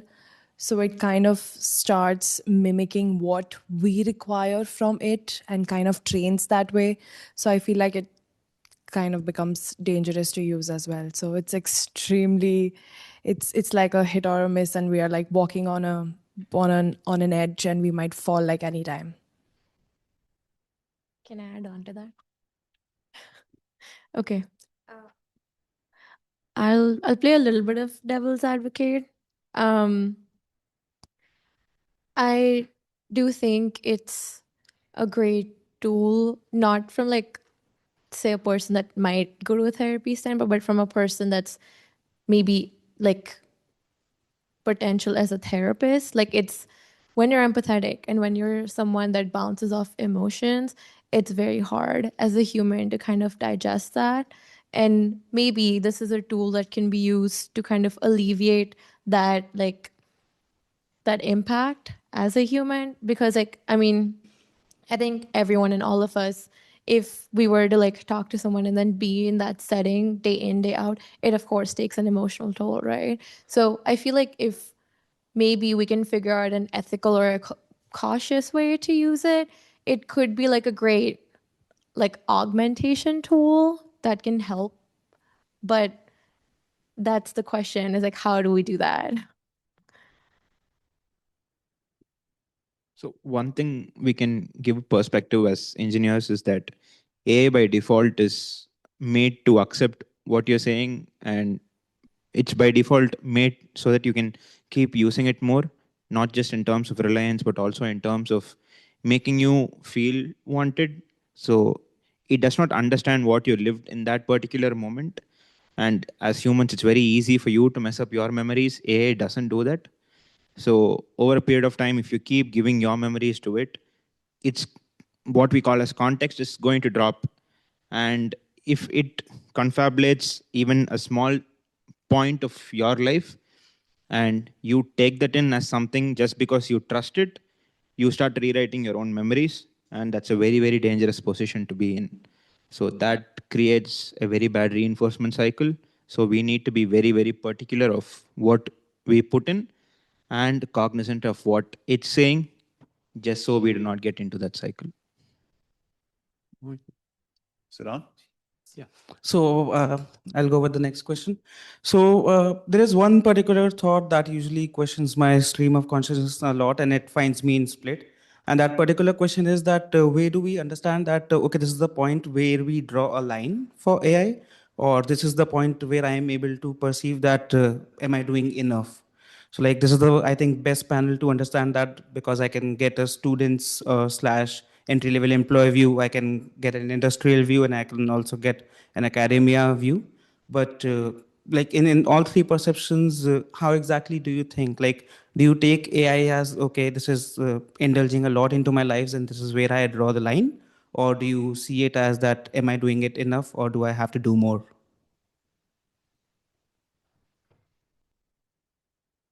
I'm not sure, was that a question or a statement? Like more than a question, I'm just trying to understand your perception, how you deal and see AI in your life.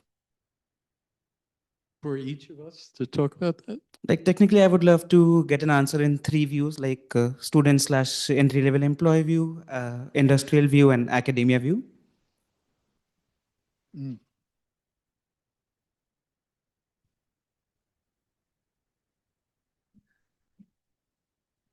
Any volunteers?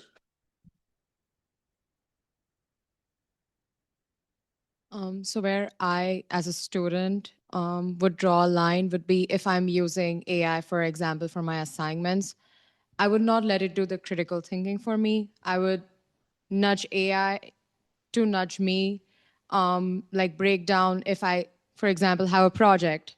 So help me build an idea around it, ask me questions, what I am interested in, what I would like to do, And at the same time, I'm also thinking about what my interests look like and some of the papers that I would like to read in order to understand what topic I would like to research on, so something like that.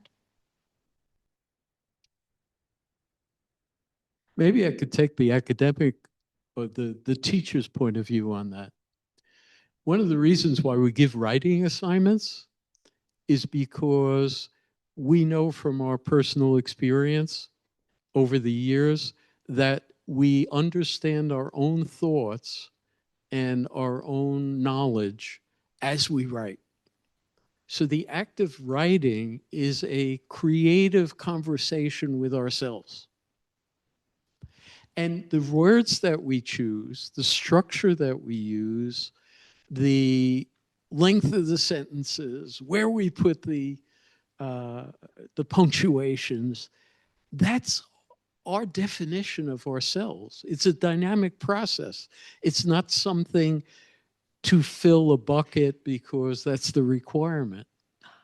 So if we interact with a tool like AI, that's not something we should forbid, and it's not something we should be horrified that people do that.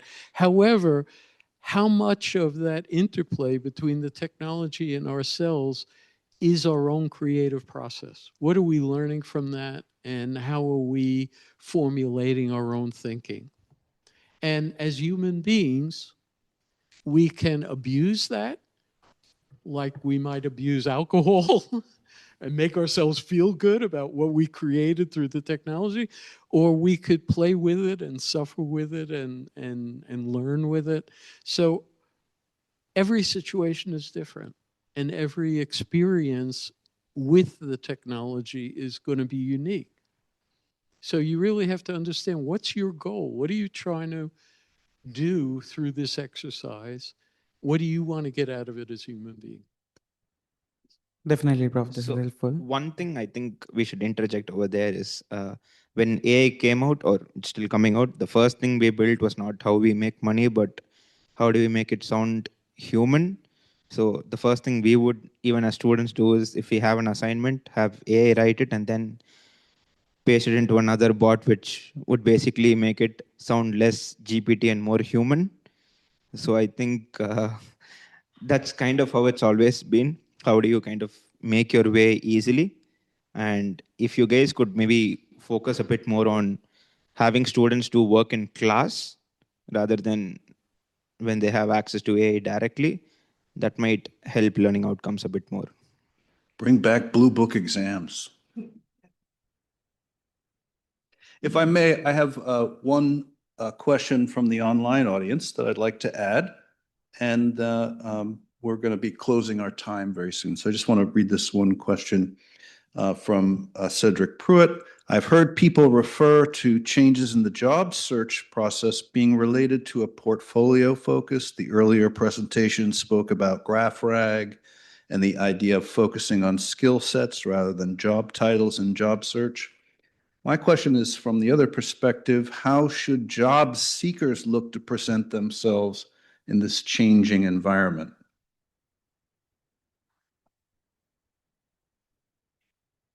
So how should job seekers? A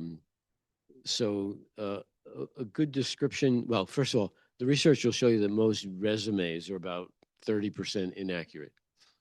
So that's one place to start, because into AI, the LLMs can probably figure that out better now. You do an interview, it can process the interview, compare it against your resume. I mean, there are tools to go figure that stuff out. So one thing I would say, provide richer information that is valid information that it could really understand the profile of skills. It's a good question. Time will tell what works for. I think a very informed person can be more informed about work now. That's part of the research we're trying to do, is help people get more informed about what work is and what connections there are between jobs. But knowing that, you can represent yourself better.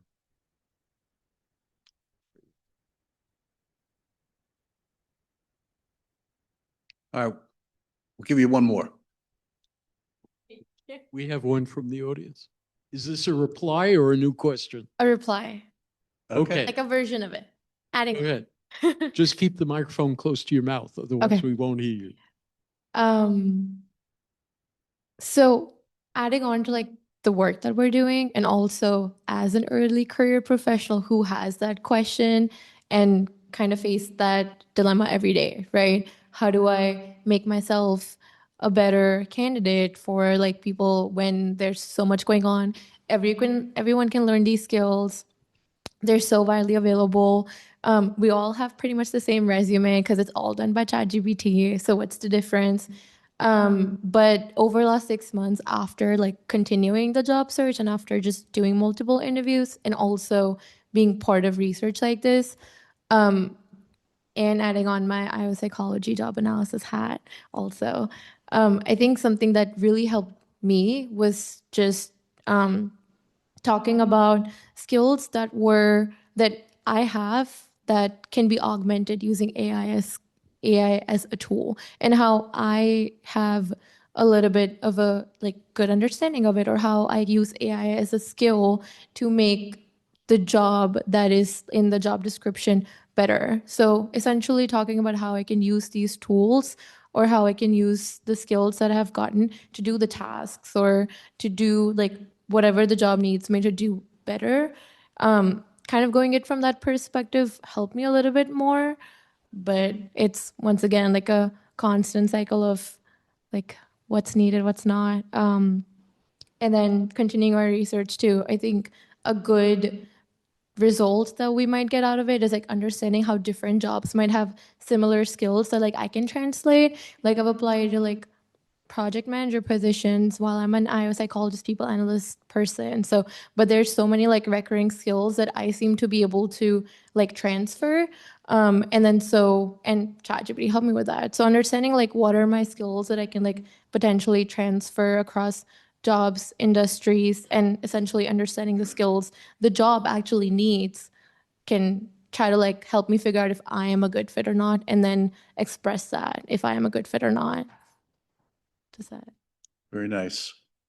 Well, first of all, thank you. And I really want to thank all of our distinguished speakers for their remarkable contributions today. It's very much appreciated.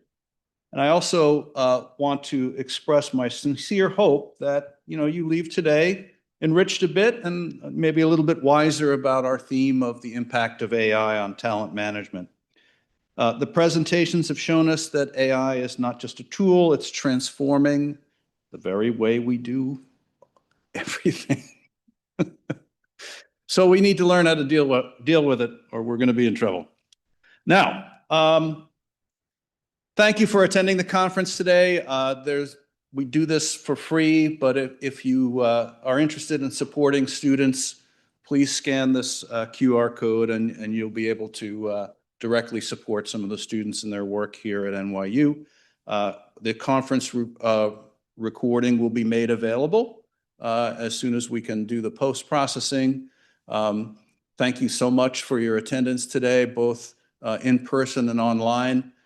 It's always a wonderful afternoon, and I love the conversation. Please continue in the foyer. We've got lemonade and sandwiches to finish, I'm sure. And as my mother told me, you should never waste food. Have a wonderful day. Oh, the other thing I wanted to add is that, the research day is going on out in the quad. It's a beautiful day in Brooklyn, so please avail yourself of the opportunity to see a few of our brilliant students and the kind of work that they've been doing here as part